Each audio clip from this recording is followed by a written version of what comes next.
Hi, welcome back guys. This is your sensei, back with another fanfiction. This is the movie of What If Naruto Requested Investigation. Now before starting, please give this video a like and subscribe to the channel if you want more videos like this. Now let's get into the fanfic. In Konoha, sometime after the wave mission has passed by, Naruto became unable to handle the unstable team dynamics and the negligent teachings of Kakashi. He decided to take matters into his own hands and appealed directly to the Hokage himself. Naruto explained in explicit detail the happenings and circumstances of Team 7, and also added that Kakashi hasn't taught them any relevant jutsu and only taught them tree walking during the course of the wave mission after they had their first encounter with Zabuza. These are grave accusations, Naruto-kun. Damning even. A Jonin sensei not doing his job in teaching or nurturing the team's bonds is a disaster waiting to happen. I learned this myself firsthand, spoke the Sandaime in a grave tone. The blonde nodded and spoke in an unsure tone. Yeah, I wouldn't want to bother you or anything, but I get the itching feeling that if something isn't done about this, then it could go from bad to worse. Someone might even get killed if this isn't fixed. The Hokage nodded stiffly and replied, understood. Rest assured, I shall investigate these charges immediately, though this will also cause the team to be put on probation and unable to work. But since you yourself brought the charges to my attention, I shall give you a solo B rank mission. The blonde sputtered in surprise. A B rank? I know I just did a C rank turn to rank, but I'm not even close to being ready for a solo B rank. The aged Hokage took a drag from his pipe and spoke. I see that your time in wave has caused you to mature significantly. Rest assured, this mission isn't dangerous at all. This year, the Chunin exams have been cancelled in the wake of Konoha being chosen to hold Class D. The whiskered teen raised an eyebrow and asked out of curiosity, Class D? What's that? And what does it have to do with me? The Sandaime rubbed his temples and began to explain. Class D is essentially a Kunoichi exchange program. The Yondaime came up with the idea some years ago during his tragically short reign. Simply put, every 4 years, a different village hosts Class D for Kunoichi to learn, train, and peacefully interact with each other. The program had been surprisingly successful, but teachers tend to quit very quickly, hence why we're looking for one. I believe being a teacher for these young ladies will be good for you, and perhaps them. The blonde nodded in understanding and replied, well, if it gets me away from my team, I'll take it. The Sandaime rubbed his palms together and handed the blonde boy a folder with this season's class, containing pictures, names, ranks, and village of origin. Seat 1, Anko Mitarashi. Seat 2, Kurenai Ui. Seat 3, Hana and Yuzuka. Seat 4, Nico. Seat 5, Natsui. Seat 6, Kuroko Komori. Seat 7, Fu. Seat 8, Samui Nai. Seat 9, Yujiro Nai. Seat 10, Karui. Seat 11, Temari. Seat 12, Kuretsuchi. Seat 13, Teyuya. Seat 14, Kin Suchai. Seat 15, Karin. Seat 16, Ruzetsu. Seat 17, Konan. Seat 18, Amiri Rengo. Naruto stared down at the pictures and names. There were other seats that had yet to be filled, but that was the least of his worries. You want me to teach a class with 18 or more Kunoichi, most of which will hold seniority of me. How the hell am I, a genin, supposed to teach a bunch of jonin? Screamed the blonde in apparent shock. The Sandaime took a drag from his pipe and spoke in a somewhat mocking tone. Like I said, I think this will be good for both you and them. The blonde hanged his head and could do not much else but accept defeat, and possibly plan some good old-fashioned revenge on the Sandaime. The next day, never thought I'd be back here again, mumbled Naruto in disdain. Many memories of his time at the academy being on a sour note, but he perked up at the fact he'd be a teacher instead. This enthusiasm was quickly replaced by a sense of dread at both the strong possibility of his inability to teach and the fact his class may not even listen to him. He sighed and entered his designated classroom. Class D. Inside, he noticed that most of the Kunoichi were doing their own thing, either chatting with one another or doing something of their own accord. He saw Nico cleaning her katana, and he saw the woman called Konan reading from a book. He also took note that Amiri Rengo appeared to be missing. He cleared his throat loudly, gaining the Kunoichi's attention. He felt their eyes staring at him, which made him tug at his collar and speak. My name is Naruto Uzumaki, and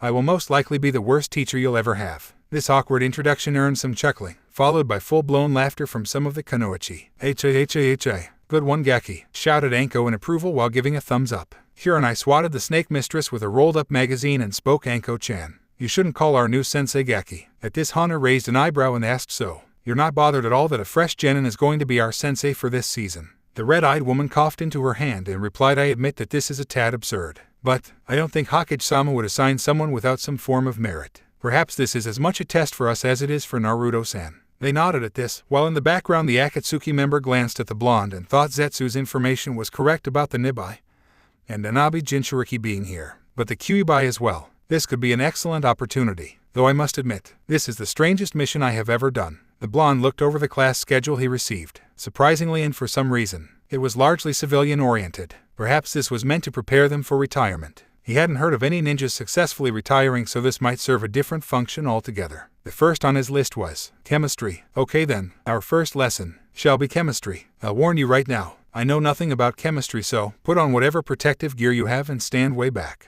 He spoke in the best lecture tone he could manage. The various kunoichi took his advice and put on latex gloves, lab coats, and protective goggles, all standing at a safe distance.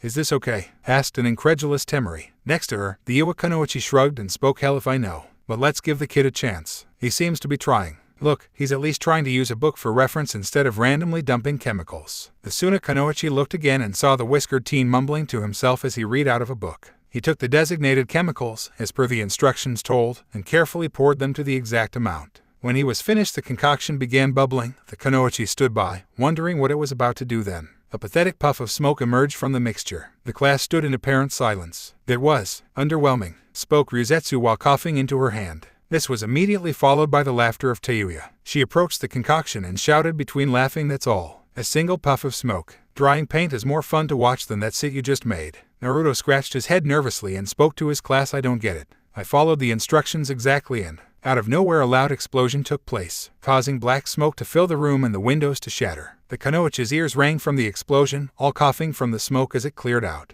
Naruto peeled himself off of the chalkboard, the front half of his body covered in soot, and a silhouette of himself on the wall. "Wow, what a bang," commented Naruto while rubbing soot off of his face. Teuya got up from where she fell from the force of the explosion. She shook her head and mumbled, "Oh, I feel like I got hit by a FC King elephant." Her friend Kin came to help her up and used the sleeve of her coat to rub off the black soot on the redhead's face. She paused, then broke into a grin and started giggling. She tried to stifle her laughter but failed quite badly. Other kunoichi leaned in to see what was so funny, and they too began to laugh. What are you FC King laughing at, dipsits?" asked the flute user with a scowl. Karui snickered and snorted a little before answering. "Your eyebrows are gone. Burnt off. WHAAT, screamed the enraged Oto kunoichi. She rolled up her sleeve and attempted to pummel the new teacher. She was held back by Fu, who was freely giggling away at the loss of Teuya's eyebrows. The blonde Jinchuriki chuckled as he spoke. "We'll skip math so you can wash up, then we'll skip to PE." The kunoichi nodded in appreciation for that and left to wash off the dirt and grime from the explosion, though in Teuya's case she had to be dragged off. The blonde scratched his chin and couldn't help but wonder why they all signed up for Class D. He couldn't shrug off the feeling that they all had some type of reason.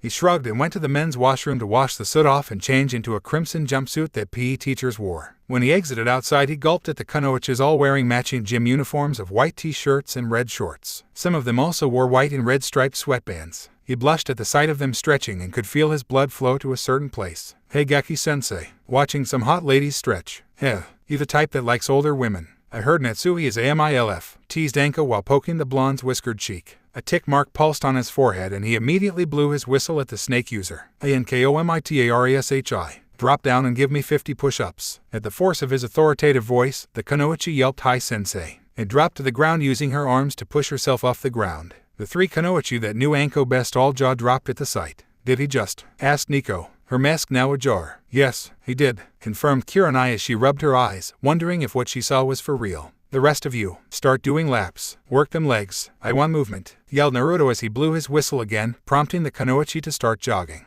"Is it just me, or does sensei seem to be getting more into his role?" asked Kin as she jogged alongside Samui. The busty blonde's jugs bounced up and down as she jogged and replied coolly, "Being a PE teacher isn't that hard. You blow your whistle and shout at your students to exercise. Still, I think he's a pretty cool guy. I was skeptical at first, to be honest, but I kind of like him. That explosion was pretty cool." As she jogged, Samui was beginning to lose her breath. The throbbing pain in her SH boulders was starting to get to her. Naruto took note of this and blew his whistle to get their attention. "SAMUI. You okay there?" he shouted in concern. The Kumo kunoichi huffed and puffed. Raising a hand, she replied, "Sorry sensei. My breasts sometimes make it hard for me to run and it makes my shoulders ache like crazy. I know it isn't cool, but I'll be fine in a minute." The other kunoichi jogged in place, their eyes reading the whiskered teen as if they were testing him, wondering how he'd handle this. The genin teacher frowned slightly and spoke, "Why the hell didn't you tell me earlier? If you had something to say, I would have listened." The sound of shattering glass filled Samui's head. She stood stunned by her fellow blonde's response. "You would have?" she asked him while rubbing her shoulders. He nodded and replied, "As your sensei, it is my job to help you.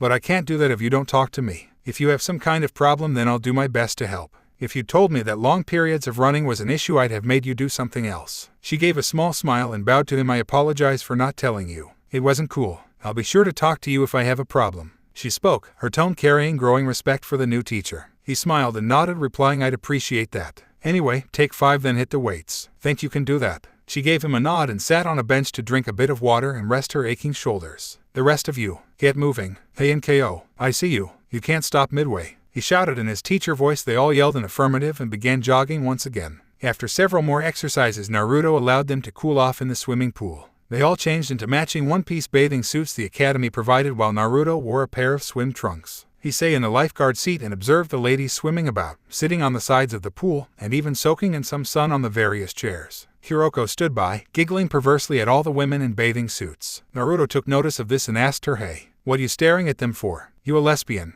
The black-haired woman smirked, her pale face making the dark circles under her eyes more pronounced as she replied, "That's right, Bauya. That a problem?" From her tone he could tell there was some venom. He only gave a smile and replied in a jovial tone, "Nah, no problem. If you're into that then that's your business. Though, keep your hands to yourself during school hours." She laughed heartily and replied to the genin teacher, "You're all right, Bauya-kun. No problem. Wouldn't want to serve detention." Phew. She giggled and swan-dived into the pool. Naruto chuckled as he watched Anko randomly splashing the ladies, then took note that Konan was sitting by herself, scribbling into a notebook. He climbed down and approached her. She noticed him approach and she snapped the notebook shut. She cleared her throat and turned to address him. "Yes, Naruto-sensei. Is there something I can do for you?" she asked in a professional tone. "Don't you want to jump in and join the others? You seem kind of lonely there by yourself," he asked, somewhat worried about her. For some reason, he could feel that. Deep down, Konan was a very sad person. She shook her head and replied to him in an aloof manner, "No, I'm fine, sensei. I'm not the type for fun and games. I would prefer to simply watch." He HM'd to himself. He could tell she wasn't lying. But he also felt she was deliberately holding herself back. He smiled and said, "Don't care. I don't want you sitting here by yourself. You are getting in that pool and having a good time." With all the strength he could muster, he yanked her by the arm out of her chair and then tossed her into the water, splashing Karin and Ryuzetsu, making the former giggle loudly. The blue-haired Kunoichi emerged from the water and spit out a stream of water. She glared at the blonde boy, then grabbed him by the ankle and dragged him into the water. "Take this," she yelled as she pulled him in. "Get him," yelled Kin as she splashed the blonde when he came out of the water. "Save me," cried out the blonde in mock terror. All at once, it became split between the Kunoichi meant to protect their sensei and the ones who wanted to drown him. All at once the stoic and aloof barriers Konan set around herself all melted away. She smiled and laughed as she swam about, seeking revenge against her sensei. Eventually the fun and games came to an end as the blonde teacher called for them to head back inside so that they may finish up the day's lessons. They piled inside the ladies' changing area and began to converse with one another. Karin giggled perversely since she sensed their new teacher's chakra levels, and they were enormous. "Hey, Natsui-san,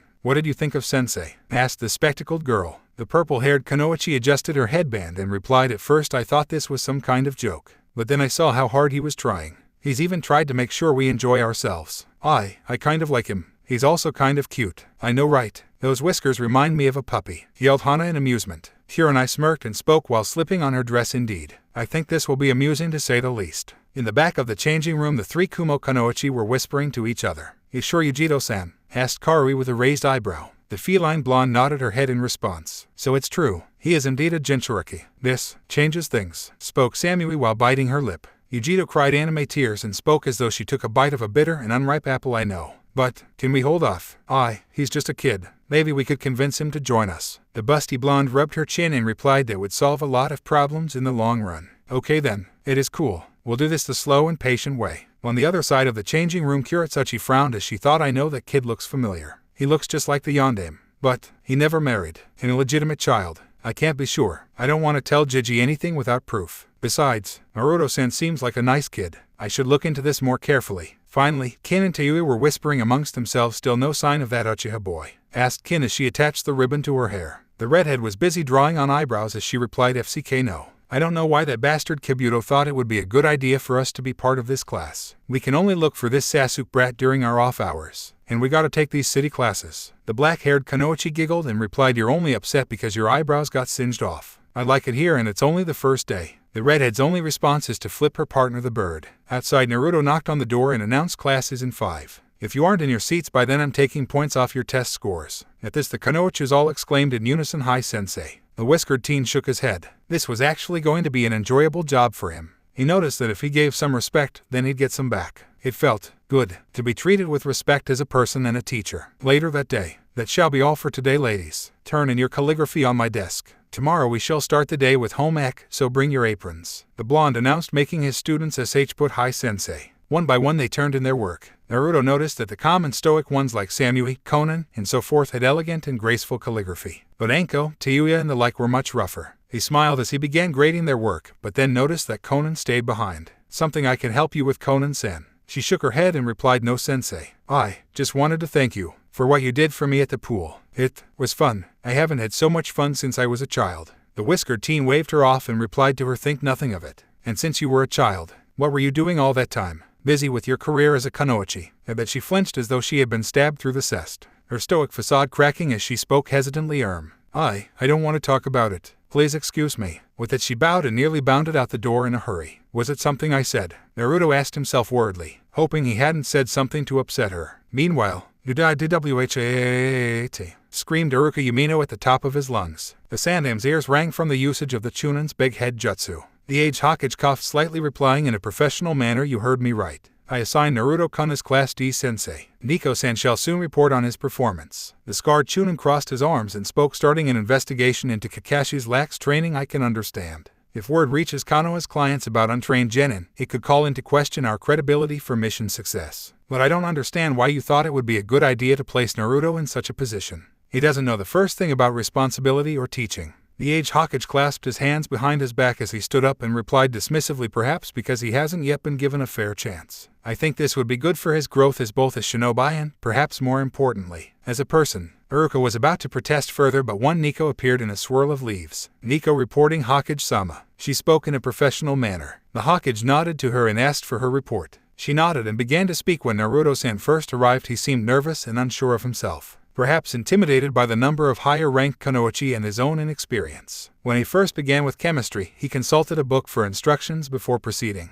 Then, well, the concoction exploded and burned off the eyebrows of fellow student Tayuya. It was most amusing. Then during physical education, Anko teased him about being aroused by the students as they stretched. This inadvertently caused Naruto to go into a, for lack of a better term, teacher mode, and he almost immediately commanded Anko to perform push-ups. Then we began jogging. Samui was unable to keep up due to her back aching from her well-developed bust. Naruto-san stopped her when he saw her pain, and quite professionally resolved the issue and assigned her to a different exercise. Then we were allowed to swim and cool off in the pool. Naruto-san took notice of Konan not wanting to participate. He then encouraged her by tossing her into the pool. Afterwards it became a water war. We all had a good time. The remaining classes went without incident. It is my professional and personal opinion that Naruto Uzumaki remains as Class D sensei. He is quite willing to learn how to be a teacher, has proven himself competent, respectful, and caring, and he has a way with worming his way into the ladies' hearts. That is all. The Sandame nodded with a large grin and spoke in a tone of authority. Agreed. Naruto shall remain as Class D's teacher. Keep me updated on further developments. She nodded and vanished in a swirl of leaves. Hokage-sama, you can't just do that.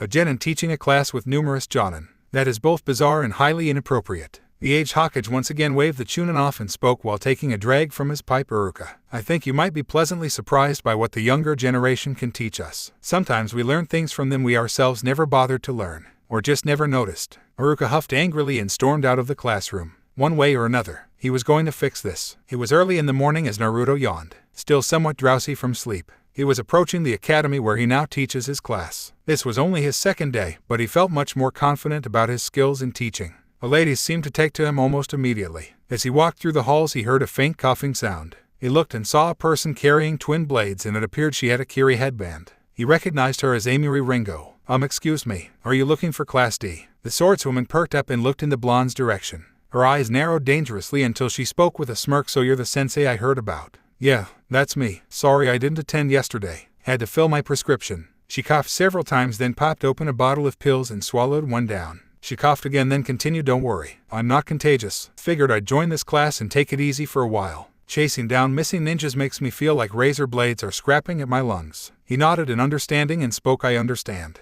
But don't make lateness a habit. I already have had to deal with one person who made himself late on purpose. She nodded and waved him off. Got it. Anyway, mind leading the way? He smiled widely and showed her the way to Class D's room. When he opened the door, the lights flipped on and several shouts of surprise rang out. Hanging around the room were monoins and streamers, as well as a cake with layers of chocolate, vanilla, and strawberry frosting covering each one. Wow, what's all this? Asked Naruto in surprise. Sorry, sensei. They asked me to stall you for a few minutes, spoke Amiri while holding up a victory sign. At this, Kurenai smiled and said to her new teacher, we thought we should commemorate you being our teacher and for working so hard. So we kinda threw this together at the last minute. We didn't know what cake you like, so we decided to make a triple-layered cake. Vanilla, chocolate, strawberry, the basics, spoke Temari with a smirk. Naruto teared up slightly and sniffled, rubbing his eyes to get rid of the building moisture. Hey, is something wrong? Asked Karin as she adjusted her glasses. The whiskered teen shook his head and croaked out no.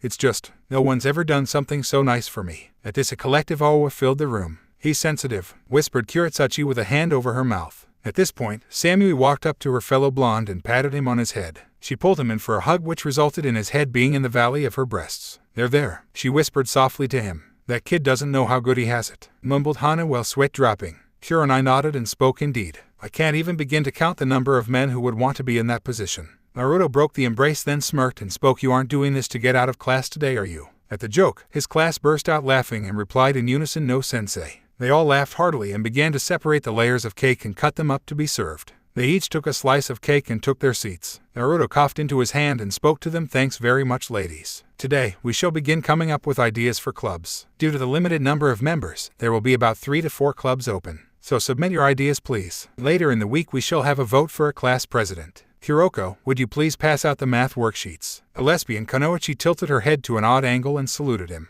She took the papers and distributed them to each Kunoichi, including herself. Inwardly the blonde thought, glad I don't have to come up with the paperwork like math equations and the like. Thanks, Gigi. The blonde cleared his throat and spoke. You have 30 minutes to complete your worksheets. After that it'll be PE. We'll discuss club ideas during lunch. Your time starts now. The blonde finished with the C of a stopwatch, prompting the Kunoichi TK glue their eyes to their papers and look over the equation. Remind me, why do we FC King need to do math? Rumbled Teuya as she tapped her pencil. Next to her, Fu shrugged her shoulders and replied, well, I don't think it has to do with being a Kunoichi. I think it's more for daily life. Besides, I never had a good opportunity to learn in Taki. The flute user scowled but realized the green-haired girl's point and resumed working on her paper. Later, but Dad, why should I be here? I already passed the academy, whined Ino while crossing her arms and stamping her foot in a childish manner. Now Ino, behave yourself. Asuma tells me you've been slacking off lately. I think being in Class D with some seasoned Kunoichi will be good for you. Suma attended it a few years back and loved it. I hear her daughter Hana is attending too, spoke Kunoichi while rubbing the back of his head.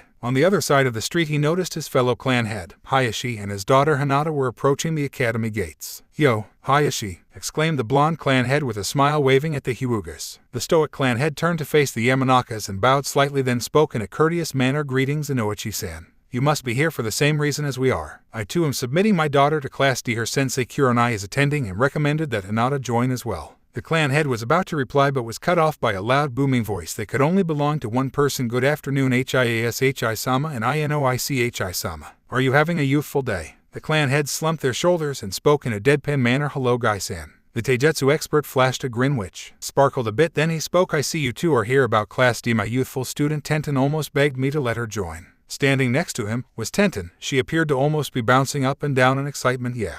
When I heard that Class D had Kunoichi from all across the nations and at all manner of ranks, I just had to participate. She squealed excitedly. Indeed, though I heard rumors that this season's sensei is an interesting one, spoke Hayashi as he adopted a thinking pose. Wondering who the sensei was the rumors referred to. As if on cue, a strange sound occurred. Is that marching and chanting? Asked Hinata in curiosity. They looked on and spotted a group of Kunoichi marching away in matching gym uniforms and saw a familiar blonde at the lead. We are brave and we are bold, Naruto chanted while leading the group. We are brave and we are bold, the Kunoichi chanted in unison, all of them having large grins and evidently having a good time. Through heat, through swamps, through rivers, and through the cold, the blonde chanted as he waved a steel baton, directing his class to march left. Through heat, through swamps, through rivers, and through the cold, the ladies shouted, following their teacher's lead towards the gates. We don't surrender, we don't give in, our resolve is pure as gold, chanted the young teacher and stopped in place. We don't surrender, we don't give in, our resolve is pure as gold, the class enthusiastically chanted as they marched in place. What are we? Naruto asked, placing a hand to his ear. We are ninjas, they answered him with a cheer. And what do we do? He asked them while raising his baton, directing them to shout at the top of their lungs. We serve our villages through and through. They all shouted as loud as they could and saluted their teacher. T-N-H-U-T. About face, shouted Naruto, prompting the class to turn towards their new guests and salute them. Inoichi, Hayashi, Gai, and their charges all jaw-dropped at the sight they had witnessed. The Hyuga clan head's stoic persona shattered as he exclaimed, Holy sit. The blonde clan head turned towards the Hyuga and asked in surprise at Hayashi's reaction, the hell did you just say? The pale-eyed man coughed into his sleeve, replying while trying to regain his composure, nothing. I bit my tongue. He straightened up and clasped his hands behind his back, then spoke to Naruto in an even tone. I see the rumors are true. though I am relieved to see you have a good handle on your class. If you don't mind my asking, where did you get that chant? The whiskered teen scratched at his cheek and replied back. Karui, the dark-skinned redhead back there, came up with it. Said something about picking up some rhymes from her sensei back in Kumo. I thought it was kind of catchy and we rolled with it. What can I do for you gentlemen? The fuzzy-eyebrow Jonin spoke up. Well, Teacher-san, I and the clan heads are here to submit these young ladies to your class. I hope they will have a youthful experience here. Hinata tried to hide inside her jacket as she pressed her fingers together. Ino still looked stunned at the display from before. Tenten, however, had a huge smile on her face. Naruto turned to his class and spoke. Okay ladies, you may take your lunch break while I see about enrolling these new girls. I want you to discuss some club ideas in the meantime.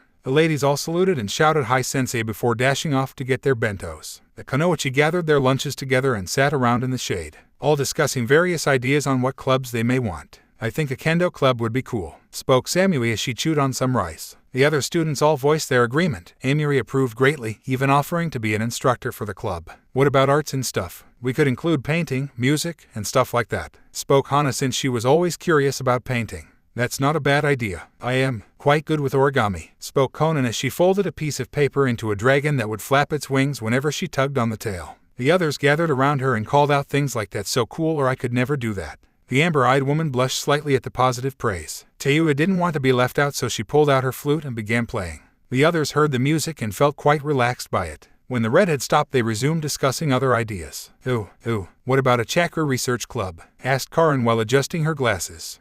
I don't get it. What would a club like that do? Asked Nico as she ate, seemingly without removing her mask. Hanko leaned in towards her friend and whispered, "You can take that off, Yugao-chan." The Ambu merely replied, "Can't. Security reasons, foreign kunoichi and all that." Karin ignored their exchange and explained, simply put, the Chakra Research Club, or CRC, shall research and investigate chakra itself. Why was the Rikido Senin the first to have chakra? Where did it come from? Why do people possess different affinities yet not constrained to it? We shall also investigate rumors like if higher chakra reserves leads to more endowment. At that last bit, several of the kunoichis blushed and glanced down at their busts. Fu and Karui both whined at their flat chests, while Samui and Anko adjusted their shirts from their well-developed chests. A small cough sound occurred, causing the females to look up. Hiroko, however, didn't, and muttered between chomping in her meal, "Hey Baoya, we aren't finished yet. Who the hell are you?" She spoke while narrowing her eyes. Standing in front of the group was Uruka Yumino carrying a clipboard. He seemed to be counting them off with his pen before scribbling something down and spoke to them once he had finished. "Hello ladies. I am here to relieve Naruto. It is my opinion that he is too inexperienced and shall be unable to teach you. Screw you. We like him as our teacher, and you better give a good reason for this," yelled Temari while pointing an accusatory finger at the Chunin. "As I said, Naruto is too inexperienced, and generally speaking he would be a bad influence on the class," replied Uruka while writing on his clipboard. He then took note of their state of dress and asked, "If you're in gym uniforms, then why aren't you exercising?" Kira and I answered the group in a flat tone of voice, "Because it is our lunch break." The rest of the class nodded in agreement. One Nico slipped away, knowing she needed to report to the Hokage immediately about this interference, and vanished in a swirl of leaves. "Define bad influence for us," demanded Yujito with a scowl, having a general idea about what he meant. Uruka ignored the Nibai Jinchuriki and clapped his hands together. "All right then class, up and at 'em. We'll get this whole thing sorted out soon, I promise." However, despite his cheerful tone, he found himself sweating under their gazes, the hardened glares whittling him down. "What's going on here? Uruka, the hell you doing here?" asked Naruto with his 3 new students close behind him. "This motherfucker is trying to take your place. I bet this a hole just wants to teach a class filled with hot babes so he can take dirty pictures and get his rocks off like a sick perv," yelled Teiua as she glared daggers into Uruka. The scarred Chunin laughed nervously as he spoke in a nervous tone. "That's not true.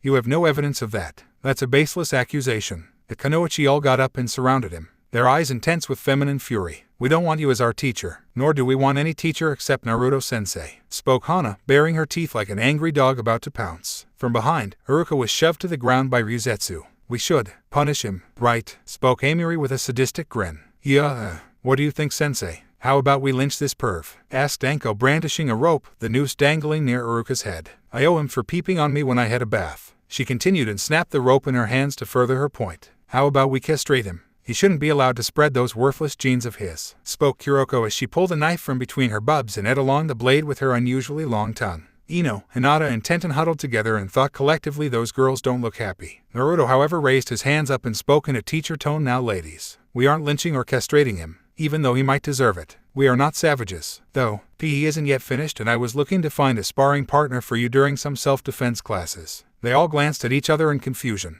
Then a light bulb flashed over their heads by what the blonde implied. With a cheer, they dragged Iruka to a sparring ring and tossed him in. Fu and Kin put a helmet and sparring gloves on the Chunin, then bounded out of the arena. Naruto, now wearing a black and white striped shirt, blew a whistle and yelled out, "All right, ladies. I want Anko in the ring stat." A cheer came from the snake user as she hopped into the ring and smacked her gloved hands together, throwing a few practice punches. And in Naruto, "Please, can't we talk about this? Okay, maybe I was wrong before when I tried to remove you without the Hokage's consent, but can't we make this go away?" The Chunin pleaded while holding up his gloves in fear. "Oh no, that won't do. You're helping these nice ladies get their workout. And besides, as their teacher, I need to ensure that troublemakers get punished. Consider this payback for today and my time at the academy when you didn't give me the help I needed. Anko, give him your best." "And why does he have a helmet again?" the blonde asked at the end in mild confusion. The snake user pounded her gloves together and replied, "So that he doesn't break too soon." With a nod, Naruto blew his whistle signaling his student to begin. In one smooth motion she delivered a blow to the Chunin's ribs, making a distinct crackling noise. She then punched him several times in his face. Despite the protective headgear, his left eye began showing signs of swelling from the beating. The blonde blew his whistle and yelled, "Tayuya, tag in." The redhead nodded and bumped gloves with Anko, the two switching places, and the lesson continued. "Hey sensei, we came up with some neat ideas for clubs," spoke Fu excitedly, almost bouncing on the mons of her feet. "Nice, you'll have to tell me later," he replied, and observed that Iruka was a total wimp. He couldn't decently defend himself. He was pleading and begging for it to stop, and he wasn't even fighting back. The blonde HM'd to himself, believing that the Chunin must have spent too much time as a teacher for snot-nosed fangirls and emos. "Hey Kuronai, cover for me. Gotta take a leak. Oh, and don't let Kuroko feel up anyone's ass." The blonde spoke while handing over the whistle. The red-eyed woman raised an eyebrow, then blushed as she saw Kuroko staring down on Hana's shapely rear. With it, the blonde went to the restroom. In the arena, Tayuya was winding up for another punch and yelled, "Time for a Tayuya special. Red-hot haymaker." She threw her fist, the impact making the sound of crunching cartilage ring out. The helmet the Chunin wore flew off his head, followed by the Chunin himself. He sailed through the air, blood and snot gushing from his broken nose. "Think he'll clear the fence?" asked Amiri with a grin.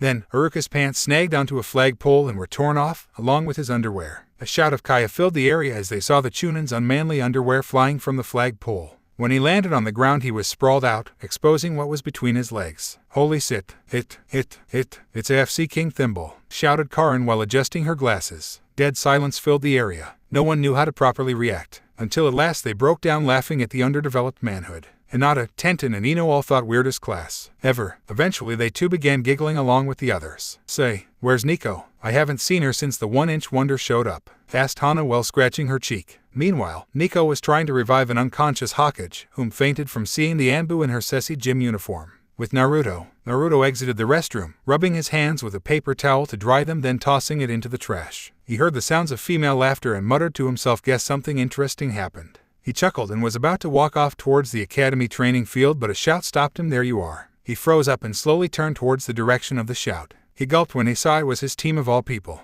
"Ah, great. What do you want?" Kakashi looked at the blonde out of the corner of his eye. While holding up a familiar orange book, "Apparently, Team 7 is now on probation. Seems someone tipped off the Hokage about my lax teaching. You wouldn't happen to know anything about that, would you? Maybe you told the Hokage I wasn't teaching you jutsu. As your sensei, my job is to guide you through life, not teach jutsu. If I believe you deserve to learn jutsu, then I'll teach you. For now, my focus is teamwork between you three. Now, how about you ask Hokage-sama to call off this whole thing?" Something snapped inside Naruto. He felt a deep and terrible rage come to a boil, fiercely bubbling to the surface. "You know what, Kakashi? Go FCK yourself." The only intelligent reply the Scarecrow could muster was a simple "what?" The blonde ground his teeth angrily and spoke in an irate tone, "You're covering your own ass. I'll give you that first part where a sensei is meant to guide their students through life. But the rest is bullshit. You didn't even bother teaching us chakra control until after our first fight with Zabuza. And what have you done to promote teamwork? You have a lovesick fangirl and a self-absorbed emo, and you don't do anything to fix their attitudes. All you've done is drag us into D ranks and preach empty words. I am sick and tired of your own damn hypocrisy." He yelled in rage. When he had finished, he inhaled and exhaled loudly to bring oxygen back into his lungs. His face flushed red from his rant.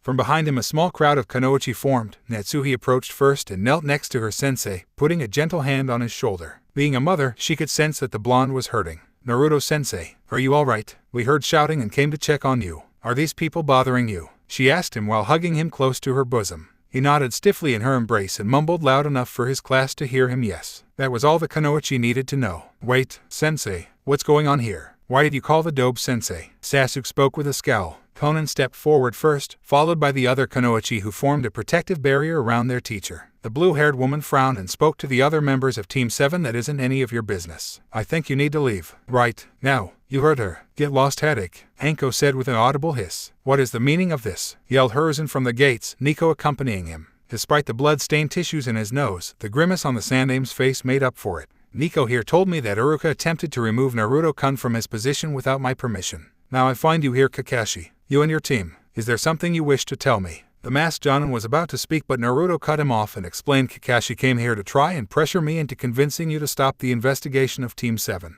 The Sandame nodded gravely and spoke in a tone of authority. That's all I need to know. Kakashi, you are now demoted to Chunin and shall be doing guard duty at the gates for the next 3 months without pay. I shall decide what to do with the remainder of Team 7 later. And Kakashi, if I hear a single word about you continuing to Naruto, then I shall have your head banned. Mark my words on that. Now leave immediately. You are disrupting Class D. The masked Jonin could only nod. Stuffing his hands into his pockets, he left. Despite the mask covering his face, one could easily see his scowl. Oi, Kakashi, what's Class D? Asked Sasuke, still wanting to know why those kunoichi from before referred to the dead last as sensei. I can tell you that, Sasuke-kun. I heard all about it. And the fangirl began talking as they rounded the corner and vanished from view. They're gonna be trouble, spoke Nico, frowning under her mask. The Hokage nodded and spoke to the Ambu, agreed. Keep an eye on things. Find Uruka and deal with him. Also, I don't like that look Sasuke had. I think he might try something soon. The purple-haired Ambu merely nodded as the class dispersed. Naruto finding himself in the warm embrace of at least 3 different kunoichi, all seeking to comfort for what just happened.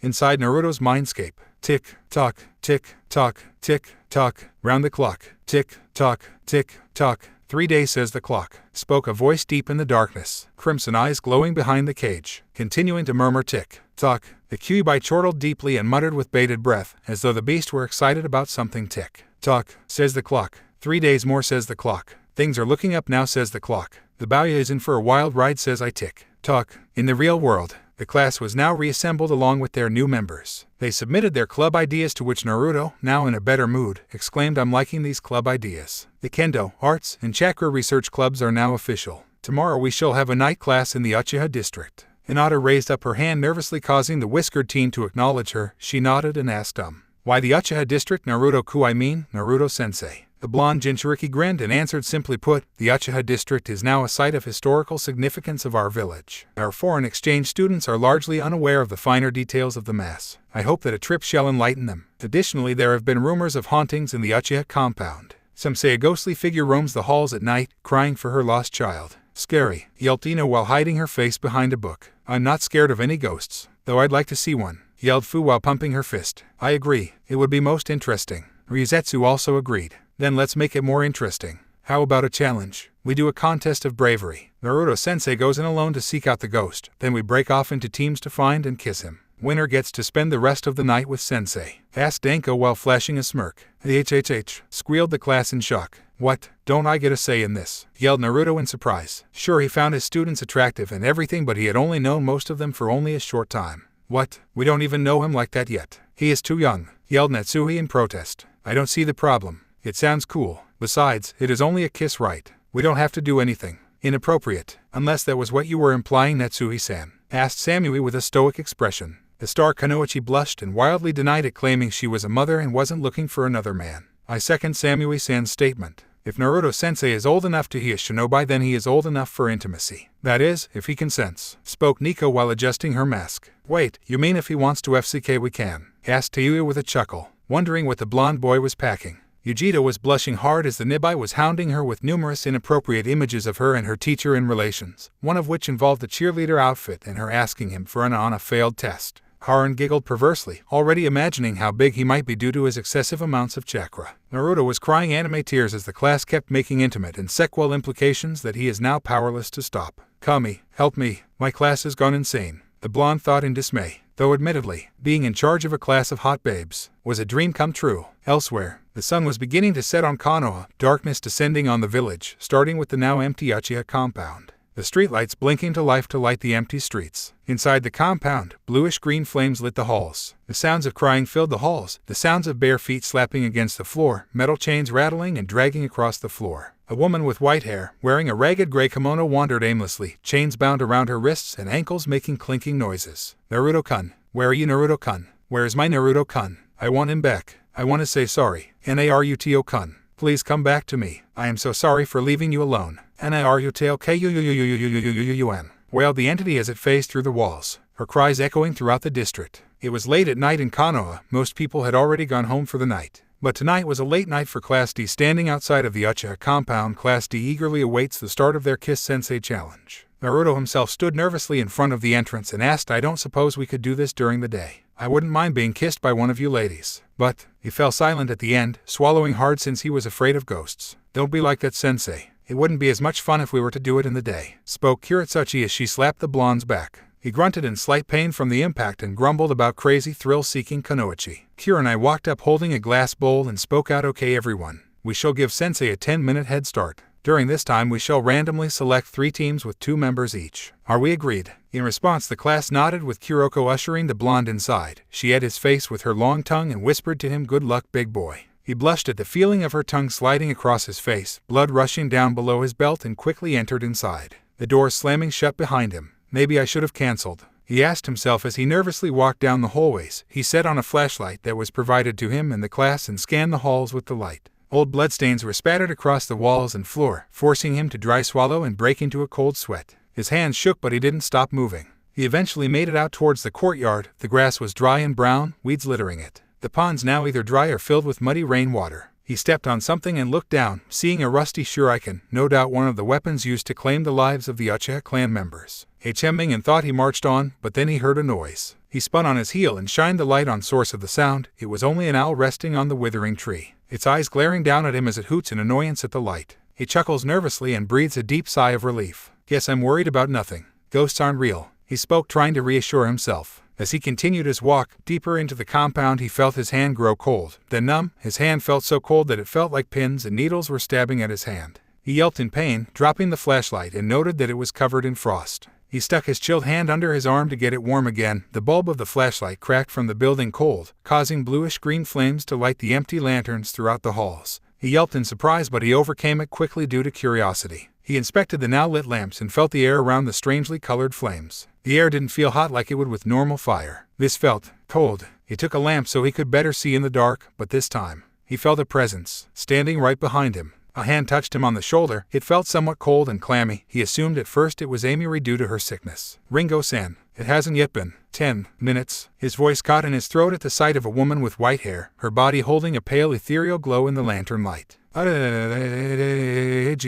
He screamed in terror, his screams filling the compound and carrying on throughout a small portion of Konoha. Outside, was that Sensei screaming? Asked Kin as the Kunoichi waited for the announcement of the chosen teams. I probably jumped at his own shadow, said Yujito with a smirk as she inspected her nails for the moment. I don't know, Yujito-san. That didn't sound like a jump at your shadow scream. It sounded more like a scream for your life because you met an angry spirit type of scream, muttered Ryuzetsu as she adjusted her headband. Kurenai cleared her throat, gaining the attention of the class. She smirks while holding up a microphone. Good evening, ladies. The teams have been chosen. Team 1 shall be Anko Mitarashi and Konan, the perfect blend of pure boldness and a cool temperament. Team 2 shall be Kuroko Komori and Tayuya. Karin-san, what is their power level? Karin popped up with a device over her eye that bleeped for a second. She then crushed it in her hands and screamed, it's over 9,000. What, 9,000? There's no way that can be right, yelped Kurenai in shock. The other class members' sweat dropped at the Ice Queen's unusual antics. The hell's with her? Asked Tenten while crossing her arms. Anna and Yuzuka scratched the side of her face, answering, got me. I think Nai-chan is trying to emulate a game show host for effect. Or maybe she's just trying to have fun because she wasn't picked. The Genjutsu mistress flushed in embarrassment. She cleared her throat and spoke into the mic, moving on. Third and final team shall be Nico and Hinata Hyuga. Will this team be the wild card? With the teams selected, they went their separate ways, each choosing their own method of entry. Kuroko and Tayuya went around to the back to cut off Naruto. Konan and Anko went through the front and split up so that they could cover the east and west sides of the compound simultaneously and meet at the back. Nico and Hinata set up in the courtyard. Using a small communicator, Hinata would coordinate Yugao's movements. It was only a matter of who would find their teacher first. With Konan, why am I even playing this silly game? This might be my best chance to capture the Kyuubi, she muttered as she rushed down the hallways. She then saw, out of the corner of her eye, a masculine figure. Sensei, she called out and went around the corner. The room she entered was dark and cold. She couldn't see inside at all. Sensei, are you in here? She called out, hoping to coax him from hiding. The door slammed shut behind her, causing her to turn on her heel out of reflex and try to force the door open. However, it refused to budge. She cursed under her breath and began forming hand signs so that she may use a jutsu to smash the door open. but nothing happened. Sorry Conan-chan, but you're not going anywhere, spoke a voice behind her. She cautiously turned around and was met by the face of her long-deceased brother figure Yahiko, still dressed in his Akatsuki cloak, a familiar hole in his chest and blood stain as well. Yahiko, what is this? Some kind of jinjutsu? I won't be fooled, she shouted in denial and performed a kai. But Yahiko didn't vanish. He stood there, a smirk on his face. That's not gonna work, Conan-chan. I'm here. Always have been. Standing right by your side since the Hanzo incident. This place, the Uchiha compound. It is strange. The boundaries of life and death are blurred here. I have no doubt your classmates will soon be seeing things. Now I think it's time I beat some sense into you, he explained. Then, without warning, he delivered a powerful right hook across her jaw. She fell to the floor and spat up a mixture of blood and saliva. She slowly got up and looked at Yahiko out of the corner of her eye, her voice a little shaky as he asked Yahiko-kun. Why? The orange-haired man rubbed his nose, then kicked her in the gut, replying in a blank tone, why do you think? She groaned as she held her stomach. I don't know. Why are you acting like this? Me and Nagato have continued where the three of us left off. Peace for the elemental nations. We have been. She tried to reason with him but was cut off by a kick to her face. She then felt his hands grip her throat, his eyes glaring into hers as though he were trying to set her very soul aflame. Bullshit. Peace. You can lie to yourself, but not to me. I know what you're doing, Conan. I have seen everything. Look at what Nagato did to me. He shames my very memory, desecrated my body by turning me into his diva path. He shouted angrily, slamming her head to the floor, his grip tightening around her throat. No, you don't understand. Must gather. Biju will make a weapon. Stop wars. No one will suffer what we suffered. She choked out, color draining from her face. Then it slowly turned blue from suffocation. Her brother figure tossed her across the room. She rolled across the floorboards. She attempted to scramble to her feet, but a knee to her face knocked her back down. Stars danced about her vision. Yahiko gripped her by her hair and spoke to her in a cold, malice-filled tone. That's so. But tell me, what if you're wrong? What if your plan doesn't work? Will you be able to live with yourself for causing the deaths of the people you are claiming to save? Don't kid yourself. You're smarter than that. That guy who says he's Madara. He doesn't want peace. Never has. He has been using you and Nagato since I died. Wake the FCK up, Conan. I loved you as my sister and you betrayed me. Look at yourself. Look at what you are doing. aka Tsuki is dead. It died when you began recruiting psychopaths like Hidden and Orochimaru. We once stood for something. Now you're following a madman. With every word that came from his mouth, Conan felt her heart and soul being crushed, the pressure increasing more and more. Her cold and stoic facade shattered. Years of pent-up sadness, turmoil, and denial came flooding out. Yahiko, I'm so sorry. Please stop. I'm sorry. I'm sorry. I'm sorry. She muttered over and over, tears and snot gushing down her face. You want my forgiveness? Then take your mons out of your purse and FC King do something worthwhile with your life. Stop spending it destroying the lives of others. I always loved you as my precious sister. But what you are doing needs to stop. Leave Akatsuki. Never look back. Nagato and Akatsuki itself is dead. There is no reason for you to stay. He spoke in a more relaxed tone. Bluish-green flames lit the room. On the wall was a mural of herself lying in the water. No signs of life in her face. Further along it shows Tobai standing in some type of tomb, looking down at the bodies of her brothers by bond. Is that my future? She asked shakily, her swollen eye now widening in shock. A possible one. Don't let it be, he replied in a blank tone of voice. She dry swallowed hard, the lump in her throat bobbing up and down. She reached into her clothes and brought out a seal scroll which contained her Akatsuki cloak. In a puff of smoke the black cloak with crimson clouds appeared and she cast it into the oddly colored flames. The fire consumed her cloak and the mural of her untimely end melted away, the paint dribbling onto the floor. She hugged her knees close to her chest and began to cry, rocking herself back and forth. Yahiko nodded at her choice and vanished. His spirit now at peace knowing his sister will be okay, that she shall have a brighter tomorrow. With Anko, Naruto-sensei, where are you? Come give Anko-sama a nice sloppy kiss. I'll even give you a special service. Anko-sama will smother you in her bubs. Are you in? Here, she called out while opening a walk-in closet. She puffed her cheeks in disappointment.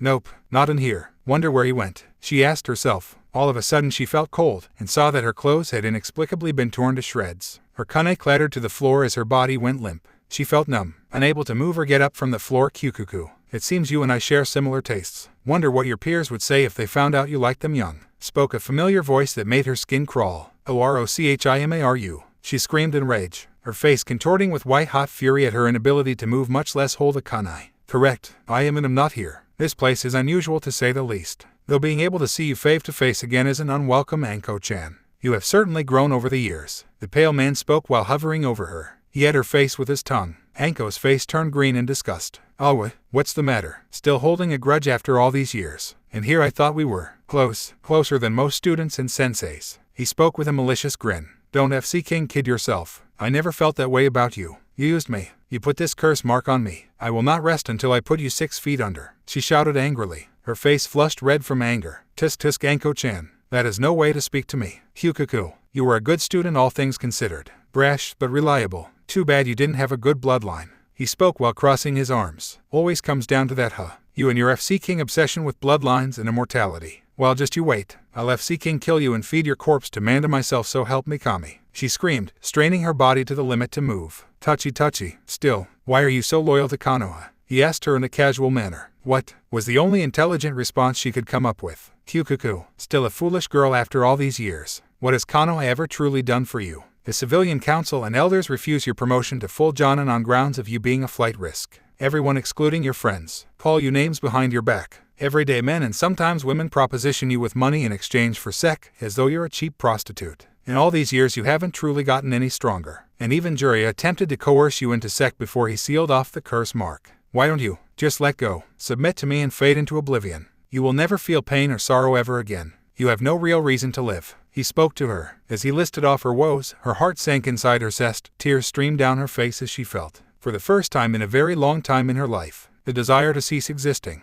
An Inkai black substance emerged from the mark on her shoulder, forming a pool beneath her body. Inkai tendrils touched her body, slowly dragging her inside. Her eyes slowly drained of life, her breathing quieting. Her body twitched at the sensual feeling of her body being engulfed. There you go. Just stop resisting. Life is nothing but pain and sorrow. Doesn't it feel good? Fading into death. It feels good. She mumbled quietly. Little by little the color and life from her face diminished. Her desire for the end deepening. Good girl. Savor this feeling. It will be the last you ever feel. He spoke, a malicious grin spreading across his face. His control over her body deepening as he consumes her spirit. The only thing left of Anko was a lone hand, slowly sinking beneath the Inkai pit. Not so fast now, Anko-chan, spoke a feminine voice. A figure grabbed Anko's hand, keeping it from sinking. Deep inside the darkness, Anko felt herself drowning, her body quivering in pleasure, her addled mind barely able to form a coherent thought. Oi now, Anko-chan. That's not like you to roll over so easily just because Orochimaru said a few things. Don't forget why you're still alive, yelled a female voice that sounded vaguely familiar. Why, I am alive, she asked the voice. The purple-haired woman's eyes shot open as she yelled, that's right.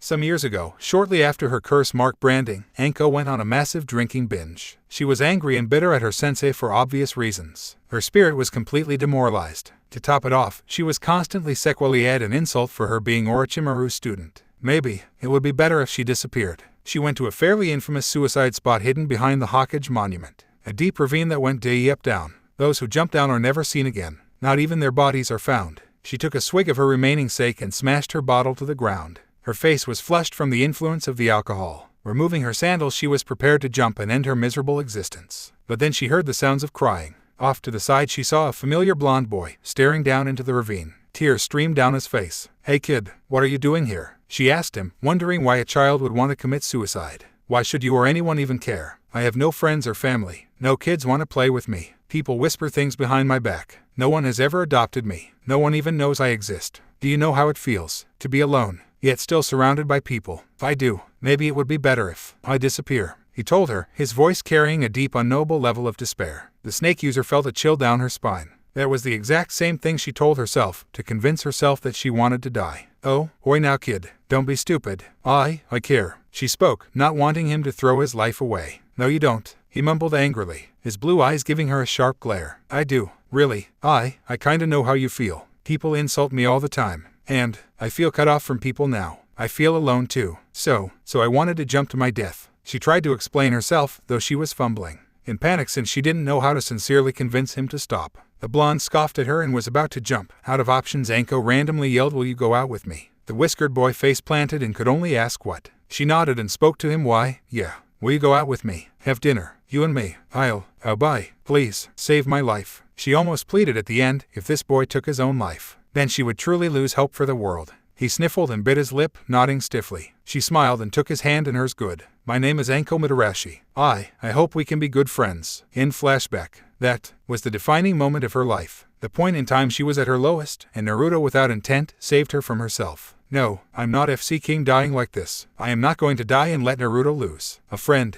Orochimaru. I'm going to FC King kill you for this, screamed Anko as she clawed her way out of the pit. When she emerged she saw exactly who had grabbed her hand. Kushina-sama, you helped me, she yelled in shock. The red-haired woman winked and replied just a little. No, I think you need to return a favor to someone. Anko nodded and climbed out of the pit. Now able to move properly, she picked up her kunai and lunged at her former teacher, piercing his chest with her weapon. But, how? Yelped the pale man as he coughed up black blood. The mark on Anko's neck burned hot, but she ignored the pain. Just like the coward you are. You didn't have the mons to face me head-on, so you tried to use your poisonous words. Well, guess what? I won't be tricked ever again. Sure, I have a FCK ton of problems, but they're nothing compared to what Naruto-kun has. And I'm not gonna leave him. Do I like him? FCK, yeah. Do I see him as a man? Perhaps, I do. But big whoop, I don't care what anyone thinks. For Naruto-kun I will sacrifice everything for him, even my own happiness. Now if King die already, you piece of shit. She screamed at the top of her lungs and repeatedly stabbed at her former sensei. The pain from her mark worsened with each stab. Her vision was turning black as she felt the urge to pass out. She resisted it long enough to finish off her ex-sensei by slashing his throat open, almost severing his head from his body. A geyser of Inkai black blood showered Anko from head to toe. A curse mark on her neck ran down her neck, with the piece of Orochimaru's soul gone. It now ceased to be. The snake mistress wept in joy and finally slumped over unconscious. Overhead, Kushina slowly clapped her hands and spoke, "Well done, Anko-chan. You did well. Much as I'd love to stay or check on Naruto-kun, I have things I need to do. Bye-bye." With that, the spirit of Kushina vanished into thin air. With Kuroko and Teuya. Screamed Teuya as her curse mark burned hot on her neck, her vision fading from red to black as she felt her consciousness slip away. "I probably would if you weren't screaming in pain like that," remarked Kuroko as her partner passed out. The black-haired woman sighed, running a hand through her hair as she muttered, "Seems like I'll have to carry her. Fufufu. A tomboy. Hell of a turn-on." She giggled perversely while reaching to pick up the redhead. Her ear twitched as she heard a sharp whistling sound, and for no apparent reason, she pulled a dildo of all things out from her cleavage to stop a knife that had been thrown at her. "Oh, what? I like this one," whined Kuroko as she discarded the ruined dildo, then pulled a knife from her cleavage and growled, "Show yourself so I can do some very unpleasant things to you. Now is that any way to talk to your old man? I'm glad that Sailor Mouth there passed out. Better that way. Now we can talk alone," spoke a masculine figure whose face was masked by the darkness. Kuroko smiled in amusement, already recognizing the voice. "Well, if it isn't my FC King stepfather. This the part where I'm supposed to apologize. Confess my sins. Own up to what I did?" she asked while twirling the knife in her hands. "That entirely depends on you," he remarked, a smile almost shining in the darkness. Kuroko's head tilted to an odd angle, almost to the point it looked like her head might fall off her shoulders. A wicked smile spread across her cheeks as she spoke. "Really now? I wonder what happens if you kill something already dead." She had F of her wrist. She threw a knife at the figure of her stepfather. A loud clang occurred as he smacked it aside with a cleaver. "You should better learn to behave yourself," he spoke in a taunting tone. The black-haired woman rubbed her nose and shrugged, replying, "Well, what do you expect? Since I was raised by a serial killer. I remember, all those years ago, you worked as a teacher in a civilian school. Once a month you would bring in one of your students for private tutoring. I distinctly remember them, moaning like whores as you FC-ked them in your room. And when you were about to climax, you'd strangle them with wire. Sometimes you'd pull so hard their heads would be cut off. When it was over, you'd have me clean up the dirty sheets." Fufufu. I remember it all so well. She pulled another knife from her cleavage and ate along the blade. "I'm curious, how did it feel to kill me and break free of your prison?" he asked, slowly stalking towards her. She smiled and replied, "How did I feel? Let me tell you, I didn't feel anything." This caused him to stop dead in his tracks, making him ask her nothing. "You didn't feel anything? Not joy, not remorse, not sadness. You didn't feel a thing?" She grinned darkly, her eyes almost gleaming in the dark. "Not a thing.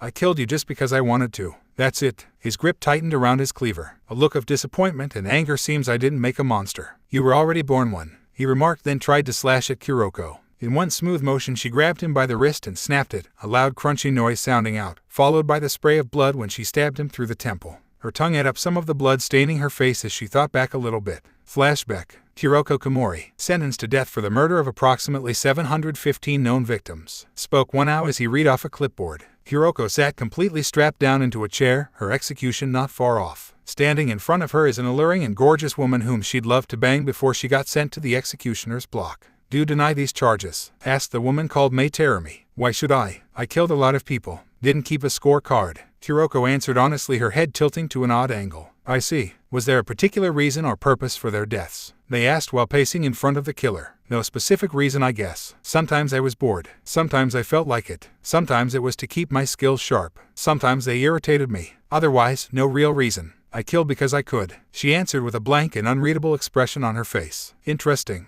Kuroko-sen. I may yet have need of someone of your talents. As the new Mizukage, I find myself in need of capable individuals. If you agree to work for me as Kiri's national executioner, then I shall indefinitely postpone your sentence," spoke Mei with a sultry smile. "Sounds like a desk job. Boring. Not interested," huffed Kuroko with a frown. The Mizukage waved a finger from side to side and said, her tongue tisk-tisk.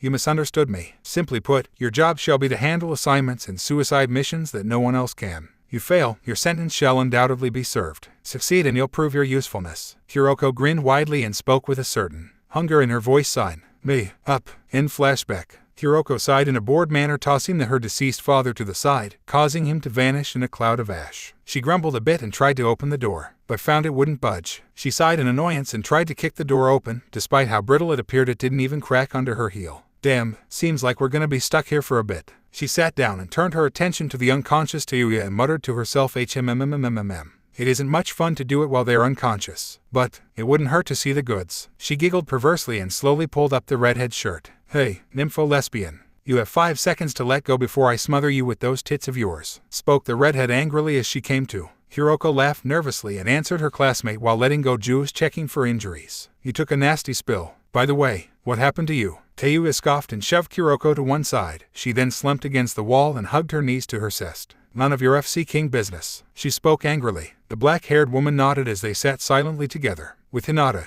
Hyuga sat in the courtyard, repeatedly trying to call her Anbu teammate Nico-san. "I think Anko-san, Konan-san, and the others are in trouble. Please respond." She cried into her comlink, but all she got was static. She used her Byakugan again to check on her fellow classmates. All of them either trapped or unconscious. She wanted to run to help them or get help, but she was afraid that something similar might happen to her. Dark chuckling filled the courtyard, making the young Hyuga jump slightly. She nervously looked around for the source of the menacing laughter. "Well, if it isn't the failure," spoke a masculine voice. All at once she found herself surrounded by men. Their faces were shadowed, but she recognized the robes they wore belonging to her clan's elders. "Go away. Leave me alone," she squeaked out in fright. She rushed forward, trying to push past them, but they shoved her to the ground. They burst out laughing at her, with one speaking, "You dare speak that way to us? HMPH, miserable cretin. You're nothing more than a failure of our clan. A defect that slithered out of your mother's filth. Your younger sister can easily best you. And what's more, you possess feelings for that stupid brat Naruto. He doesn't even see you as a woman, much less acknowledge your feelings." Hinata sniffled because she knew it was true. She really was a failure. Nothing she ever did could please her father. A whip cracked, striking her across the back. She screamed out at the stinging pain.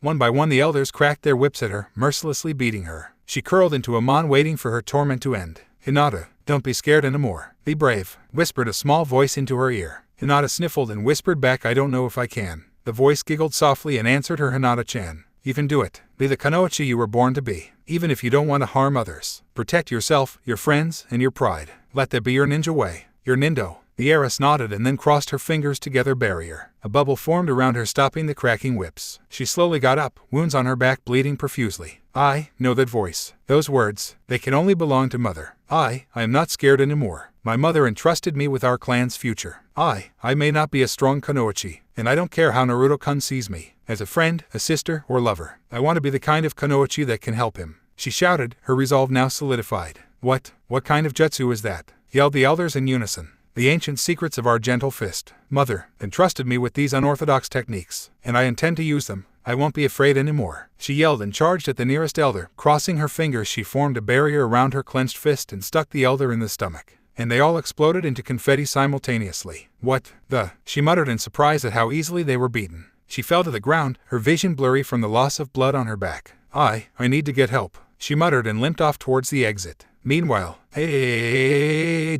screamed Naruto as he ran down the hall so fast a Juwum sound occurred. He ran as fast as he could, crying anime tears. "Wait a second, Naruto-kun. I said wait," yelled the spirit as she flew after him. Even with her ability of flight, she was amazed that he still managed to stay ahead of her. But unlike her, he would eventually tire. The blonde slammed his feet down and skidded to a halt, and began yanking on a door to open. "Let me in," he yelled. On the other side of the door, Yugao, who had been locked inside, was also pulling at the door, having been forced to witness a certain genjutsu that a pair of taijutsu specialists practiced. "No. Let me out," she screamed in horror. "Let me in. Let me in," he yelled, trying to beat down the door with the help of shadow clones. "Let me out. Let me out," Nico screamed while hacking away at the door with her blade. There you are, Naruto-kun. See me here," yelled the ghost, which forced the blonde to run down the halls once again at full speed. But this time, he tripped over a chain, which in turn led a trap to be sprung, which caused him to be ensnared and wrapped up in chains, rendering him completely immobile. As the entity approaches him, he squeals in horror and "Oh, please don't eat my soul. Whatever I did to make you angry, I'm sorry." The white-haired woman paused for a moment and spoke in a quiet voice. "Oh dear. It seems I scared you. I'm so terribly sorry. Still, I guess you wouldn't recognize me, would you? I've gone through some changes, and well, we met but a scarce few times." The blond boy stopped his struggling and took a closer look at the woman. She bore somewhat of a resemblance to someone he knew. The pieces slowly fell into place as he slowly asked, "Are you Makoto Uchiha-sen?" She clapped her hands together with a smile and replied back to him in a jovial tone, "You do remember. I'm so glad." She snapped her fingers, causing the chains restraining the Uzumaki to release him, dumping him onto the floor. He got up and dusted himself off, asking, "Why the hell were you chasing me? Why are you even here?" Makoto twirled a lock of her white hair and answered him, "Well, to answer the latter, I'm haunting the place. I thought it would be a matter of time before my nightly hauntings caught someone's attention and the Hokage would eventually see it investigated. Seems like that hasn't happened yet.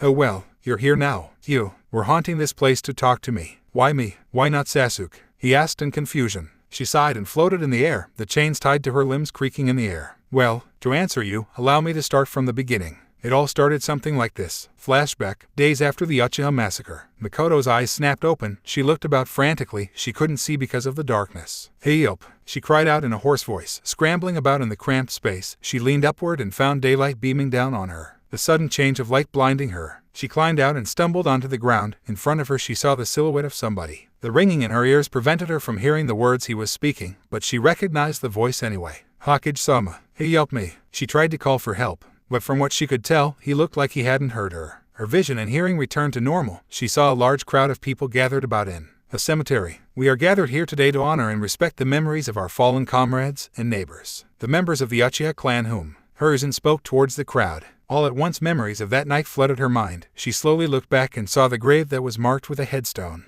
that bore her name. She reeled in shock and shook her head. She tried to get her bearings, and then a single thought entered her mind. "Sasuke-kun, where's my child?" she asked herself. She tried to run into the crowd, but was pulled back towards her grave. Chains were latched onto her wrists and ankles, and the other end was buried beneath the ground. She growled in frustration, then decided to stand atop her headstone to give herself a slightly better view. She looked and looked but found no sign of her child. Why isn't he here? Why isn't Sachai-kun here? Oh, I know. Maybe he's hurt. Or maybe he's getting counseling. He might still be at the hospital. Yes, he'll come later when he's ready and there's no longer a large crowd hounding him. She reasoned and sat on her grave. As visitors of the funeral delivered flowers to her grave and the neighboring graves, she thanked everyone who came, even though they couldn't hear her. As the crowds dispersed, Makoto gained a better view at the exact number of graves. No. This is too many. Far too many. Is everyone truly gone? All those families. Men, women, children, women that were pregnant. Itachi-kun, how could you do something so horrible?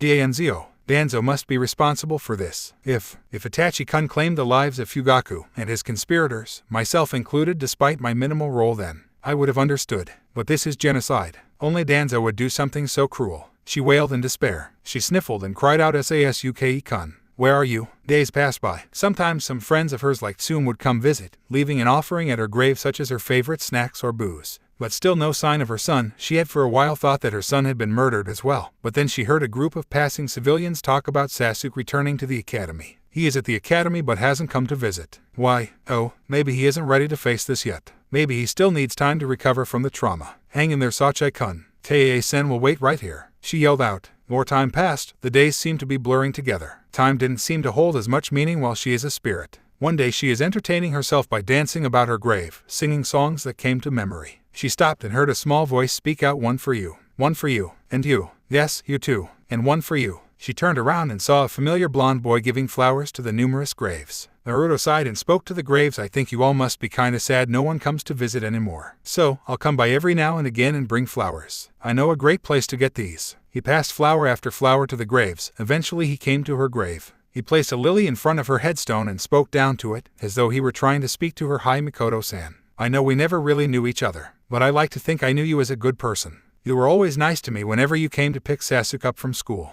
Well, I don't know how to say this, but I guess I'll say it anyway. To my knowledge, Sasuke has never come here, right? I sometimes see him, sitting out on this dock by himself for whatever reason. Earlier today he beat me up during a class spar. He had me pinned down on the ground, and I got a good look into his eyes. They were so cold, empty maybe. I didn't see a single spark of happiness or joy. I know he lost his family and clan and everything, but He just doesn't seem like the same guy from before the massacre. As he spoke, Makoto sat on her headstone, listening intently to the Jinchuriki giving her the news. He smiled and spoke to her grave again. Well, maybe I'm wrong. Maybe there isn't anything wrong with him. The wounds of the massacre might still be fresh in his mind. Maybe he'll get better later. Well, I promise to come by next weekend, give your family and friends and neighbors flowers, and I'll keep you updated about Sasuke. That's a promise. Bye for now. He yelled and ran off out of the cemetery. She giggled lightly at his antics and was truly appreciative of the gesture and the news. Maybe he was right. Maybe Sasuke needed more time. Months passed by. Her awareness of time had grown dull. It is only by the full moon now can she even keep track of the months. Naruto had kept his promise and would return, giving flowers to her clan and sharing news about her child.